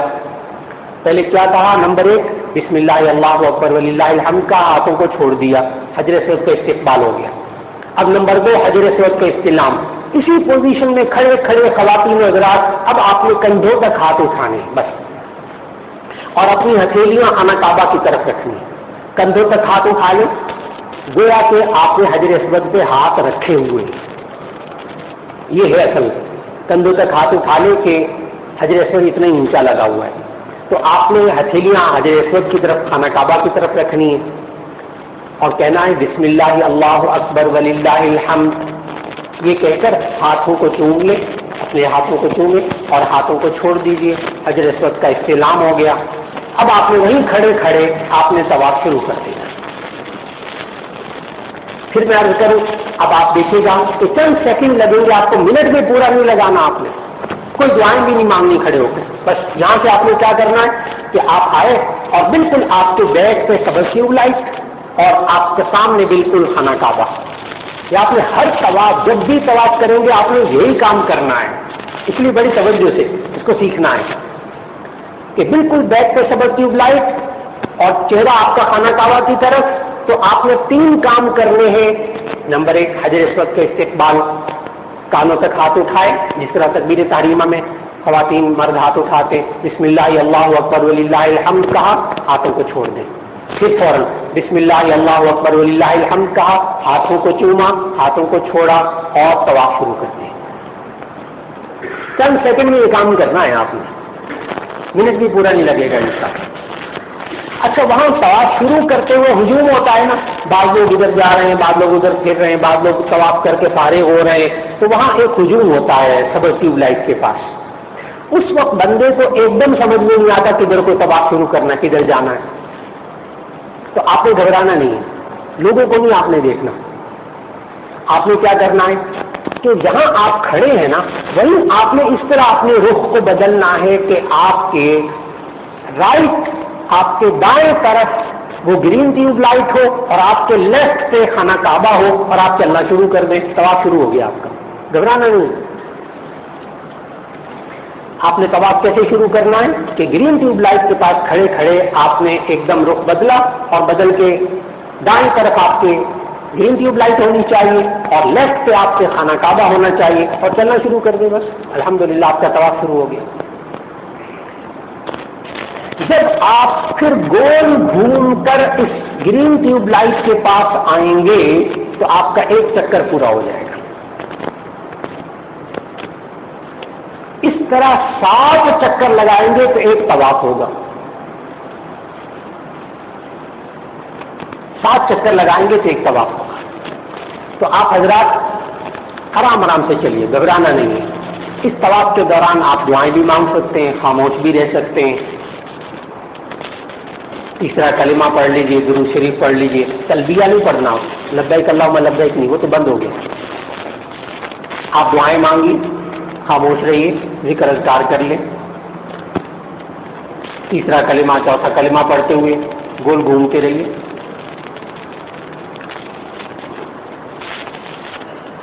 مرد حضرات پہلے 3 چکروں میں رمل کریں گے، رے میم لام. رمل کرنا سنت، یہ نبی صلی اللہ علیہ وسلم نے سکھایا، یہ سنت ہے. اگر کوئی بھول جائے، نہ کر سکے، کوئی حرج کی بات نہیں، پریشان نہیں ہونا. مرد حضرات پہلے 3 چکروں میں رمل کریں گے. رمل کرنا سنت. رمل کیا چیز؟ اکڑ کے چلنا، دونوں کندھے ہلا کے چلنا، چھوٹے چھوٹے قدم اٹھا کے چلنا. اور ہر بندے کا چونکہ اسٹائل مختلف ہوتا ہے، اس لیے ہر بندہ چل کے دکھانے کی ضرورت نہیں. یہ مردوں نے یہ کرنا ہے، خواتین نے بالکل نہیں. اب رش ہوتا ہے وہاں، تو رش میں آپ ظاہر تیز تو چل نہیں سکتے، چھوٹے چھوٹے قدم اٹھا کے چلیں گے اور اکڑ کے چل لیں. ذرا کندھے ہلا لیں، کونیاں نہ چلائیں کہ اس سے ساتھیوں کو نہ تکلیف ہوتی ہے. دائیں بائیں چلنے والوں کو کونیاں لگتی ہیں، تکلیف ہوتی. کندھے ہلا لیں اور ذرا تیز چلنا چھوٹے چھوٹے قدم اٹھا کے اور اکڑ کے چلنا، یہ پہلے 3 چکروں میں کرنا ہے. رہ جائے تو پریشان نہیں ہونا، بھول جائے تو پریشان نہیں ہونا، سنت ہے، لیکن عمل کرنے کی کوشش ہو جائے جتنا ہو جائے. الحمدللہ آپ نے اگر پہلے 3 چکروں میں رمل بھول جائے تو باقی 4 چکروں میں رمل نہیں کرنا. پھر یہ نہیں کہ میں باقی میں 4 میں کر لیتا ہوں. اس طرح سے جس طرح پہلے 3 چکروں میں رمل کرنا سنت ہے، باقی 4 چکروں میں رمل نہ کرنا سنت ہے. آپ حضرات جب گول گھوم کر سبز ٹیوب لائٹ کے پاس آئیں گے تو اس میں آپ نے گرین ٹیوب لائٹ کو ہی دیکھتے رہنا ہے. بس خانہ کعبہ کو نہ دیکھیے گا، گرین ٹیوب لائٹ کو دیکھیے گا گول گھومتے ہوئے کہ وہ آ گئی ہے، قریب آ گئی، بس ٹھیک ہے. اب جب گرین ٹیوب لائٹ بالکل آپ کے دائیں کندھے کے برابر آ جائے تو آپ نے اپنے آپ کو روک لینا ہے. خاتون نے بھی مرد نے بھی. جب گرین ٹیوب لائٹ آئے تو آپ کا 1 چکر پورا ہو گیا. تو آپ کو یہ جو تسبیح طواف ملے گی نا، تسبیح طواف آج کے پیکٹ میں انشاءاللہ ملے گی، اس میں 7 دانے ہوتے ہیں.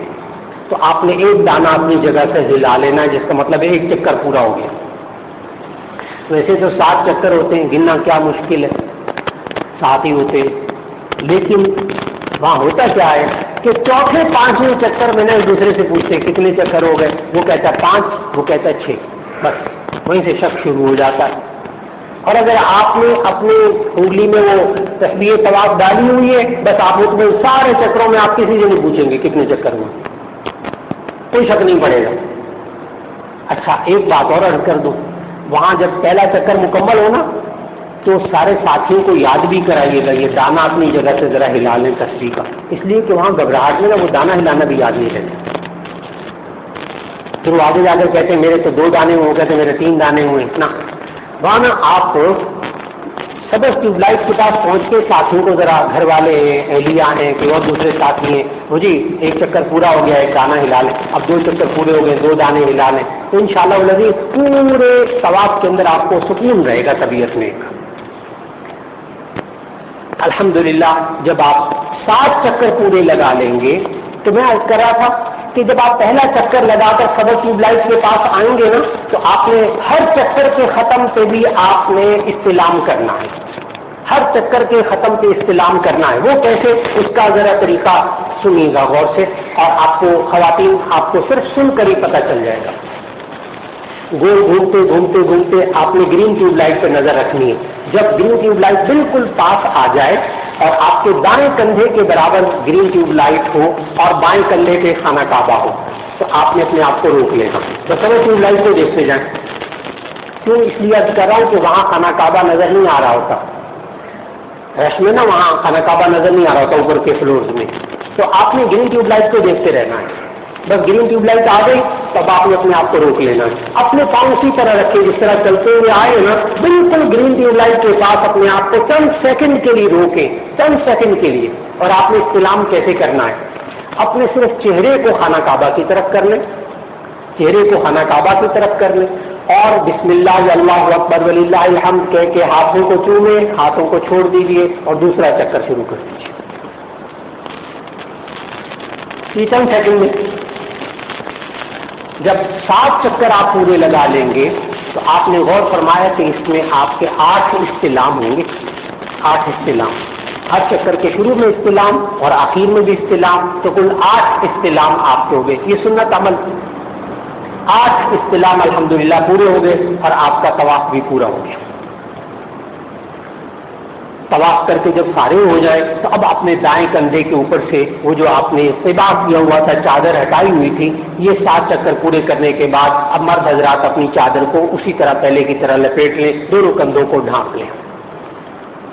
ڈھانپنے کے بعد اب کتابوں میں یہ لکھا ہے، چند باتیں اس میں. کتابوں میں ایک بات یہ لکھی ہوئی ہے کہ چکر لگاتے ہوئے رکن یمانی پہ آپ نے دایاں ہاتھ رکن یمانی پہ لگانا ہے. یہ تمام کتابوں میں لکھا ہے. یہ سنت عمل ہے، بالکل ٹھیک لکھا ہے. لیکن آپ حضرات نے رسم نہیں کرنا ہے. ایسا رسم ایسا موقع نہیں ملتا. موقع ملے بھی تو نہیں لگانا. وجہ کیا ہے کہ رکن یمانی کیا ہوتا ہے پہلے تو یہ بتا دوں. اصل میں خانہ کعبہ کے ہر کونے کو رکن کہا جاتا ہے. خانہ کعبہ کے ہر کونے کو رکن کہتے ہیں، اور جس کونے میں حجر اسود لگا ہوا ہے، خانہ کعبہ کے جس کونے میں حجر اسود لگا ہوا ہے، جب آپ گول گھوم کر آتے ہیں تو حجر اسود والے کونے سے پہلے جو کونا خانہ کعبہ کا آتا ہے اس کو رکن یمانی کہتے ہیں۔ جب گول گھوم کر آتے ہیں تو وہ سبز ٹیوب لائٹ والا جو کونا ہے، اس کونے سے پہلے جو کونا آتا ہے خانہ کعبہ کو، اس کو رکن یمانی کہتے ہیں۔ یہ بات درست ہے کہ نبی صلی اللہ علیہ وسلم نے ایسا کیا کہ جب وہ رکن یمانی آیا تو اس کو ہاتھ لگایا اور پھر ربنا آتنا فی الدنیا حسنۃ وفی الآخرۃ حسنۃ وقنا عذاب النار، یہ انہوں نے وہاں دعائیں پڑھی، یہ بات درست ہے۔ لیکن اب وہاں لوگ رکن یمانی کو خوشبو بہت زیادہ لگا دیتے ہیں۔ گزشتہ سال بھی وہاں کئی لوگوں کا بیچاروں کا فون آیا کہ انہوں نے رکن یمانی کو ہاتھ لگا لیا، کتابوں میں پڑھا ہوا تھا، وہ ہاتھ لگایا تو وہاں خوشبو لگی ہوئی تھی، اب انہوں نے احرام باندھا ہوا ہے، اب احرام کی حالت میں تو خوشبو نہیں لگانی، پھر مسائل پیچیدہ ہو جاتے ہیں۔ اس لیے آپ لوگوں نے موقع بھی ملے تو ہاتھ نہیں لگانا احرام کی حالت میں رکن یمانی کو، وہاں خوشبو بہت لگائی ہوئی ہے لوگوں نے۔ آپ حضرات بس جب آئیں رکن یمانی آئے تو اس وقت ہاتھ سے کوئی اشارہ وغیرہ بھی نہیں کرنا اور یوں کہنا ربنا آتنا فی الدنیا حسنۃ وفی الآخرۃ حسنۃ وقنا عذاب النار، یہ بس پڑھتے ہوئے آپ سبز ٹیوب لائٹ تک آپ پڑھتے رہیے۔ ایک بات تو یہ ذہن میں رکھ لیجیے کہ کتابوں میں یہ لکھا ہے، لیکن آپ نے وہاں ایسا نہیں کرنا ہوگا، موقع ایسا نہیں ہوتا۔ پھر کتابوں میں یہ لکھا ہوا ہے کہ 7 چکر پورے کرنے کے بعد اب آپ منتظم پر آ جائیں اور وہاں چمٹ کر دعائیں مانگیں۔ یہ ساری کتابوں میں لکھا ہوا، بالکل ٹھیک لکھا ہوا ہے، لیکن سب حاجیوں کے لیے کرنا ممکن نہیں ہوتا۔ آپ بھی نہ کیجیے، احرام جب باندھا ہو جب نہ کریں۔ منتظم کس کو کہتے ہیں اس کو سمجھیں گے تو پھر آپ کو پوری بات سمجھ میں آ جائے گی۔ منتظم کہتے ہیں چمٹنے کی جگہ، منتظم کا مطلب بھی یہی ہے، چمٹنے کی جگہ، کہ وہاں چمٹ کر دعائیں مانگیں تو دعائیں قبول ہوتی ہیں۔ وہ جگہ کون سی ہے؟ جس کونے میں حجر اسود لگا ہوا ہے اس کے بالکل قریب تھوڑا سا دور خانہ کعبہ کا دروازہ ہے، تو خانہ کعبہ کے دروازے اور حجر اسود کے درمیان جو خانہ کعبہ کی دیوار ہے اسے منتظم کہتے ہیں۔ اب اسے چند بندے چمٹ سکتے ہیں، خواتین کو تو خیر وہاں بالکل نہیں جانا چاہیے، بالکل نہیں جانا چاہیے۔ مرد حضرات بھی منتظم تک جانے کی کوشش نہ کریں، مشکل ہوتا ہے، اچھا خاصا مشکل ہوتا ہے۔ آپ حضرات اپنے عمرے کو، اس کے ارکان کو پورا کیجیے۔ آپ جب سبز ٹیوب لائٹ کے پاس 7 چکر پورے ہو گئے، وہیں کھڑے کھڑے آپ دعائیں کر لیجئے۔ آپ کیونکہ بے بس ہیں، منتظم تک نہیں پہنچ سکتے، اللہ تعالیٰ تمام دعائیں قبول فرمائے گا انشاءاللہ، یہ گھبرانا نہیں، اللہ تمام دعائیں قبول فرمائے گا۔ اور دھکا وکا دے کے وہاں جانے کی بالکل کوشش نہ کریں، احرام باندھا ہوا ہے آپ نے عمرے کا۔ تو 7 چکر پورے کرنے کے بعد اب آپ نے یہ کرنا ہے کہ مقام ابراہیم کے پیچھے جا کر آپ نے 2 رکعت واجب الطواف ادا کرنے ہیں۔ 7 چکر پورے کرنے کے بعد اب آپ نے 2 رکعت واجب الطواف ادا کرنے ہیں۔ یہ بھی آپ نے ہر طواف میں ایسا کرنا ہوگا۔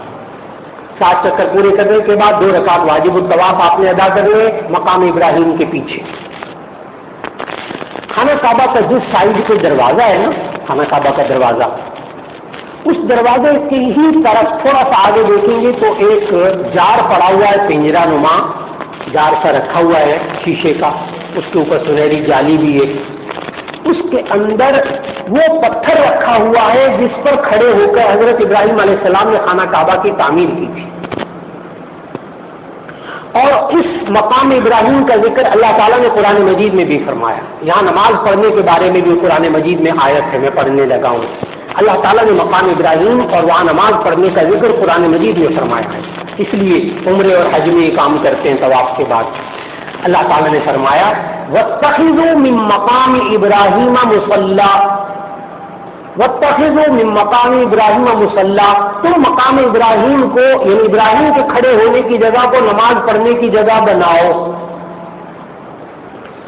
اب وہ پتھر جو رکھا ہوا ہے جار کے اندر، وہ اوریجنل پتھر ہے، اس وقت کا پتھر ہے جس پر حضرت ابراہیم علیہ السلام نے کھڑے ہو کر خانہ کعبہ کی تعمیر کی تھی۔ اور آپ حیران ہوں گے کہ اس پتھر پر حضرت ابراہیم علیہ السلام کے دونوں پاؤں کے نشان کھڑے ہونے کے آج بھی موجود ہیں۔ آج بھی موجود ہے. یہ اللہ کا نظام. اس جگہ سے ذرا پیچھے کھڑے ہو کر آپ نے 2 رکعت واجب الطواف ادا کرنے. بالکل ذرا پیچھے نہیں, ذرا تھوڑا سا اور پیچھے دیکھیں گے, وہاں لوگ نماز پڑھ رہے ہوں گے, کیونکہ یہاں طواف کرنے والے لوگ گھوم رہے ہیں نا. آپ نے اس کے اندر 2 رکعت نہیں ادا کرنے. طواف کرنے والوں کے درمیان نہیں کھڑا ہونا, بالکل دھکا پڑے گا اور زوردار بالکل بچنے کی کوشش کرنی. آپ نا مقام ابراہیم کے ذرا پیچھے دیکھیں گے تو مرد نماز الگ پڑھ رہے ہوں گے, خواتین الگ پڑھ رہی ہوں گی. ان کے درمیان ہی جگہ بنا کے آپ نماز پڑھ لیں, کیونکہ وہاں سب 2 رکعتیں پڑھ کے جا رہے ہوتے. چند منٹ میں جگہ بن جاتی, چند منٹ, زیادہ دیر انتظار نہیں کرنا پڑتا. خواتین کو کہیں کہ خواتین میں نماز پڑھیں 2 رکعت, اور مردوں کو کہیں کہ مردوں میں نماز پڑھیں 2 رکعت. 2 رکعت واجب الطواف آپ نے پڑھنے. اس طرح کہ پہلے آپ نے پہلی رکعت میں قل یا ایھا الکافرون اور دوسری رکعت میں قل ھو اللہ احد پڑھنے. پہلی رکعت میں قل یا ایھا الکافرون اور دوسری رکعت میں قل ھو اللہ احد پڑھیں. خواتین و حضرات, یہ انسان کی زندگی میں عجیب و غریب نماز ہوتی ہے, بہت عجیب نماز ہوتی ہے والی 2 رکعتیں. اس لیے کہ اب تک نا آپ خانہ کعبہ کی طرف منہ کر کے نماز پڑھتے تھے.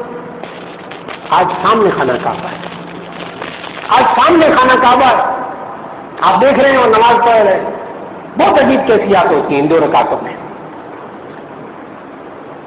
آپ 2 رکعت پڑھیے. پہلی رکعت میں قل یا ایھا الکافرون, دوسری رکعت میں قل ھو اللہ احد. یہ 2 رکعت واجب الطواف پڑھنے کے بعد پھر آپ اس کے بعد زمزم پیجیے. ذرا سا پیچھے برآمدوں میں چلے جائیے, وہاں بے شمار زمزم کے کین رکھے ہوئے, وہاں آپ کھڑے ہو کر زمزم پیجیے. خانہ کعبہ کو دیکھیے, وہاں حدیث بھی لکھی ہوئی ہے کہ زمزم پیتے ہوئے جو بندہ جو دعائیں مانگے اللہ قبول فرما لیتا. اس لیے زمزم پیتے ہوئے خانہ کعبہ کو دیکھیے, کھڑے ہو کر زمزم پیجیے. خواتین حضرات, وہاں جگہ بنی ہوتی ہے خوب اچھی خاصی, تھوڑا سا زمزم چہرے پر بھی اس وقت ڈال لیں.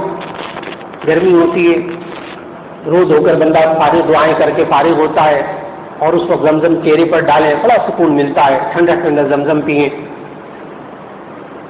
اور خوب دعائیں مانگے. یہاں ٹائم تھوڑا سا دیں. زمزم پینے کے بعد اب آپ نے سعی کرنی ہے. اب 2 کام ہو گئے آپ کے 4 کاموں میں سے. احرام بھی ہو گیا اور عمرے کا طواف بھی ہو گیا. اب تیسرا کام ہے سعی, صفا اور مروہ کے درمیان سعی کرنا. اب اس کا جو لیٹسٹ آج کل کے جو حالات ہیں نا وہ بتانے لگا ہوں سعی کے. بہت آسان کام. آپ کے ساتھ جو کوئی صاحب تجربہ کار ہونا تو آپ لوگ تھوڑا سا وہاں رک جائیے, جہاں زمزم پی رہے ہیں وہاں تھوڑا سا پیچھے ہو کر تھوڑا سا رک جائیے, آرام کیجیے. اپنے ساتھیوں کو 1-2 کو ذرا بھیجیں.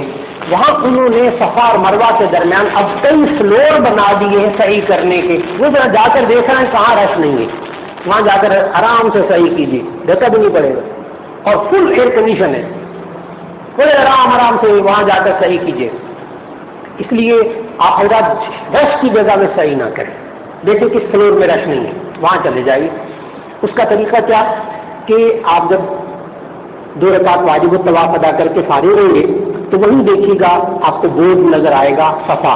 یہ بھی بورڈ, ہر فلور کے اندر بورڈ لگا ہوا ہے, صحیح کرنے ادھر جائیں. اردو میں بھی بورڈ لگے, اردو عربی میں وہاں بورڈ لگے ہوئے ہیں. تو اردو میں بھی بڑا واضح موٹا موٹا کر کے لکھا ہے صحیح, اس لیے اس طرف جائیں. تو آپ وہ صحیح کے لیے ادھر چلے جائیں. جب صفا پہاڑی تک پہنچے تو اس سے پہلے آپ نے کام کرنا ہے.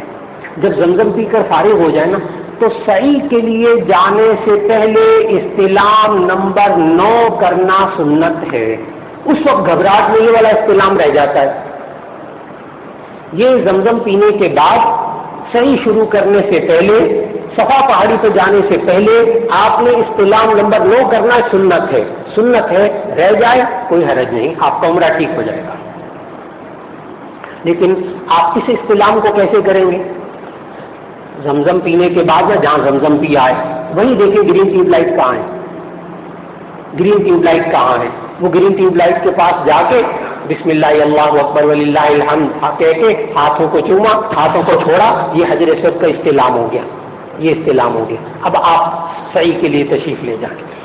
جب آپ صحیح کے لیے تشریف لے جائیں تو ایسی صورت کے اندر قریب 2 پہاڑیاں ہیں.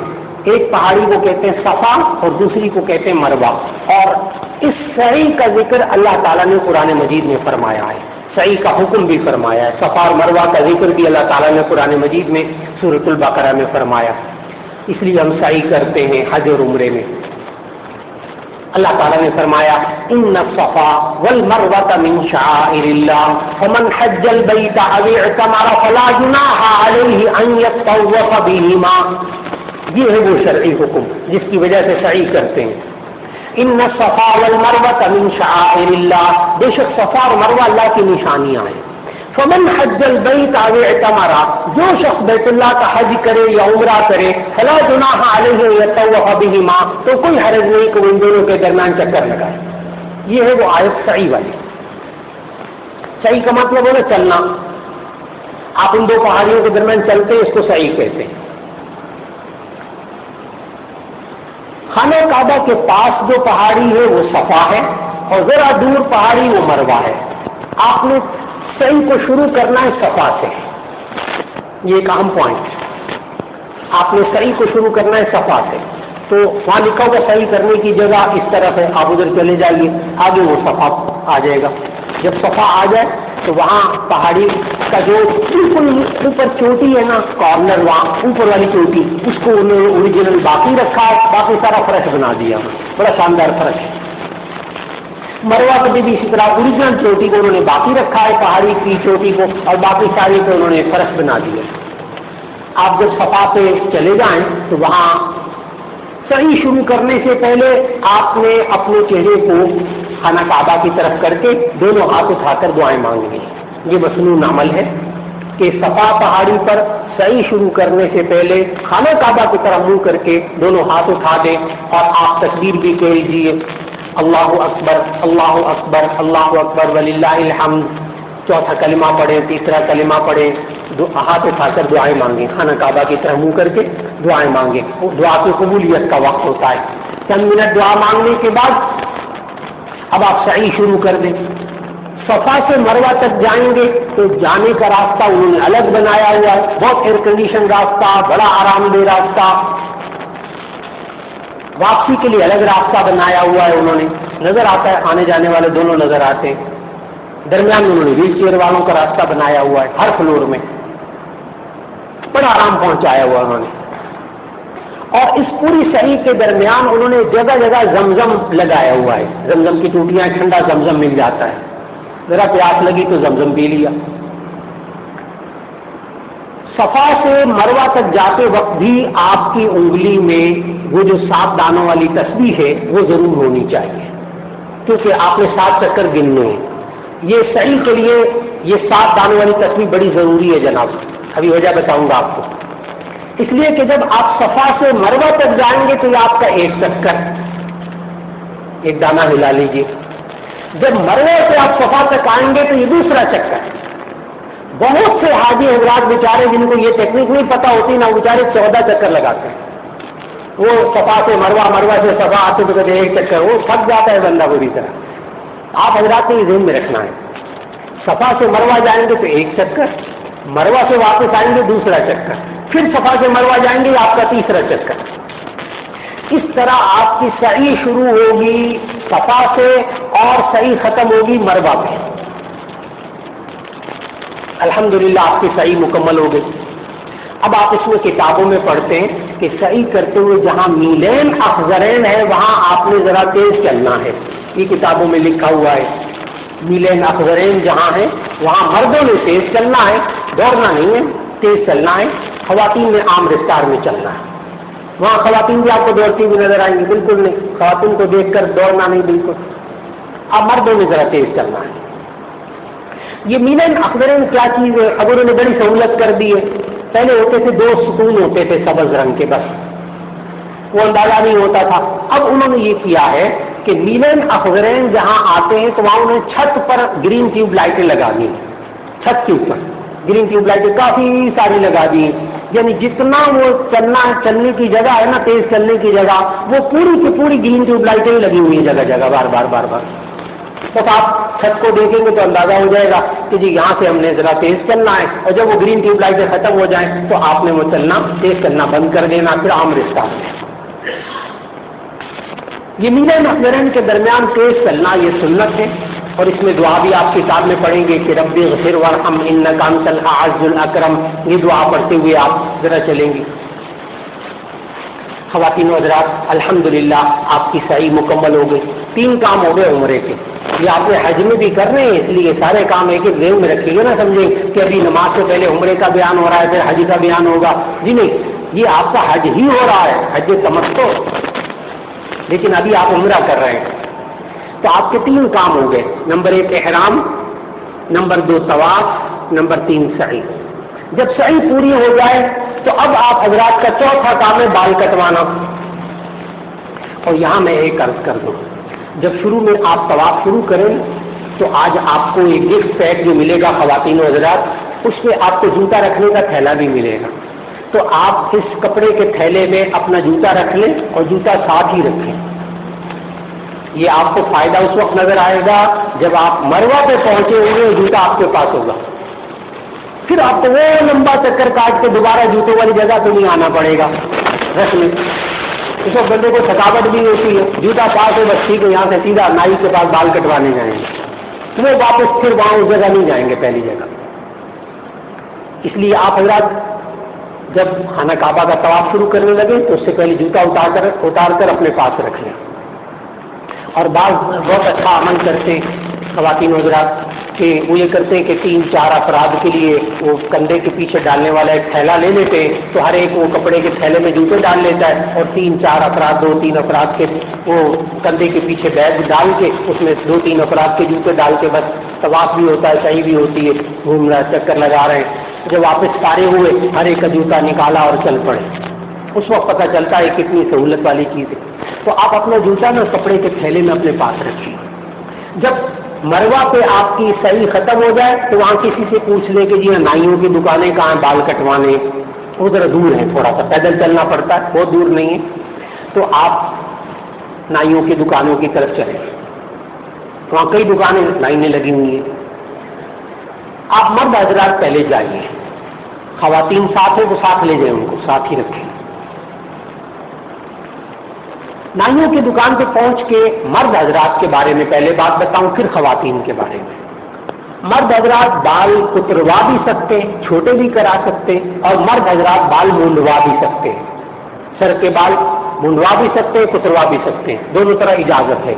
لیکن اس میں ایک اصول اور قانون ہے جو دین اسلام نے بتایا، وہ یہ کہ اگر تو مرد کے بال 1 انچ سے زیادہ بڑے ہیں، سر کے بال 1 انچ سے زیادہ، ایک موروے سے زیادہ بڑے ہیں، تو آپ نائی کو کہہ دیں میرے 1 انچ بال چھوٹے کر دیں، بالکل ٹھیک، جائز۔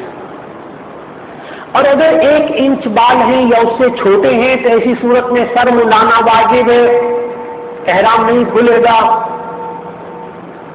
اس لیے گزارش ہے کہ اگر 1 انچ سے زیادہ بال ہو تو آپ بال کو تروا لیں، اور اگر 1 انچ یا اس سے کم بال ہیں تو سر کے بال منڈانا واجب ہے، نائی کو کہ اس طرح پھیر دیں، وہ بڑے آرام سے اس طرح پھیر دیتے ہیں، اور وہ احتیاط بھی کرتے ہیں الحمدللہ۔ وہاں وہ جو شیمپو لگاتے ہیں نا بالوں میں، اس میں خوشبو بالکل نہیں ہوتی، کیونکہ سارے حاجیوں کا ایک ہی مسئلہ ہوتا ہے، اس لیے وہاں جو شیمپو لگاتے ہیں اس میں خوشبو بالکل نہیں ہوتی، تو بڑے آرام سے وہ سر کے بال مونڈ دیتے ہیں۔ جب سر کے بال مونڈ دیں تو پاس ہی آپ کے ساتھ اگر خاتون ہے تو وہ ساتھ ہی بار کھڑی ہوگی، تو آپ نائی سے کہیں کہ وہ کینچی دے دیں، وہ آپ کو دے دیتے ہیں کینچی لے کر اب آپ خاتون کے بال کاٹنے کا انداز سیکھیے۔ آپ مرد حضرات اور خواتین بھی غور سے سنیں اور سیکھیں۔ ایک خاتون کے بال جب کٹ جائیں تو باقی اور خواتین ان کے بال وہ خاتون کاٹ سکتی ہیں، لیکن نائی سے خاتون بال نہ کٹوائے، غیر محرم شخص خاتون کے بالوں کو ہاتھ نہ لگائے، کیونکہ یہ سطر ہے، خاتون کے بال سطر ہے، غیر محرم کو بالکل ہاتھ نہیں لگانا چاہیے۔ تو آپ محرم ہیں، آپ وہاں سے کینچی لے لیں، اور کینچی لے کر اب جو محرم خاتون ہے بال کھڑی ہوئی ہیں تو ان کو کہیں کہ صرف گٹ کا چھوٹا سا حصہ جو پیچھے کمر کی طرف لٹک رہا ہے، اس میں آخر کا جو کونا ہے پہلے اس کو ٹریمنگ کر کے کاٹ دیں، اور اتنا کاٹ لیں کہ گٹ کا موٹا حصہ کنارہ آ جائے، جس میں محسوس ہو کہ یہاں سر کے اکثر بال لٹکے ہوئے اب آ گئے، جو باریک کونا ہے وہ کاٹ دیا۔ اس کے بعد جب بالوں کا موٹا حصہ، کنارہ گٹ کا آخر کا حصہ ہو، آپ محرم مرد ایک دفعہ انگلی پر بالوں کو لپیٹیں، ایک دفعہ انگلی پر بالوں کو لپیٹیں، اور لپیٹنے کے بعد اس کو انگوٹھے سے پکڑ لیں اور پکڑ کر کینچی سے کاٹ لیں۔ یہ ٹیکنیک اس لیے بتائی جاتی ہے کہ اگر وہ لٹکے ہوئے بالوں کو ویسے کہ ویسے آپ کاٹنے کی کوشش کریں گے تو وہ سیڑھیاں سے زگ زیگ بن جاتی ہے، خاتون کو برا لگتا ہے۔ اس لیے آپ کو ٹیکنیک بتا رہا ہوں، بہت آسان، چند سیکنڈ کا کام، مشکل نہیں ہے کہ آپ کھڑے کھڑے وہاں کینچی لیں اور کینچی لے کر آپ پہلے بالوں کے باریک حصے کو کاٹ لیں، پھر اس کے بعد جب موٹا گٹ کا حصہ بچ جائے تو اس کو ایک دفعہ انگلی پہ بل دیں، انگوٹھے سے پکڑ لیں، کینچی سے کاٹ دیں، انشاءاللہ العزیز 1 انچ بال کٹ جائیں گے۔ الحمدللہ آپ کا بھی احرام کھل گیا اور خاتون کا بھی احرام کھل گیا، عمرہ مبارک۔ کوئی مشکل کام نہیں۔ اب جائیں اپنے ہوٹل میں، کمرے میں جا کر نہائیں دھوئیں، عام کپڑے پہن لیں۔ اب 8 ذی الحجہ تک جب حج کا احرام باندھ کے مینا جانا ہوگا اس وقت تک بالکل فری، کوئی احرام کی پابندی نہیں۔ اور یہ کل 24 گھنٹے، 20-22 گھنٹے، 24 گھنٹے، 1 دن بس آپ کے اوپر احرام کی پابندیاں تھی عمرے کی۔ الحمدللہ عمرہ مکمل ہو گیا۔ اب آپ جا کر آرام کیجئے اور جا کر نہائیں دھوئیں اور اپنے ہوٹل میں رہیے انشاءاللہ العزیز۔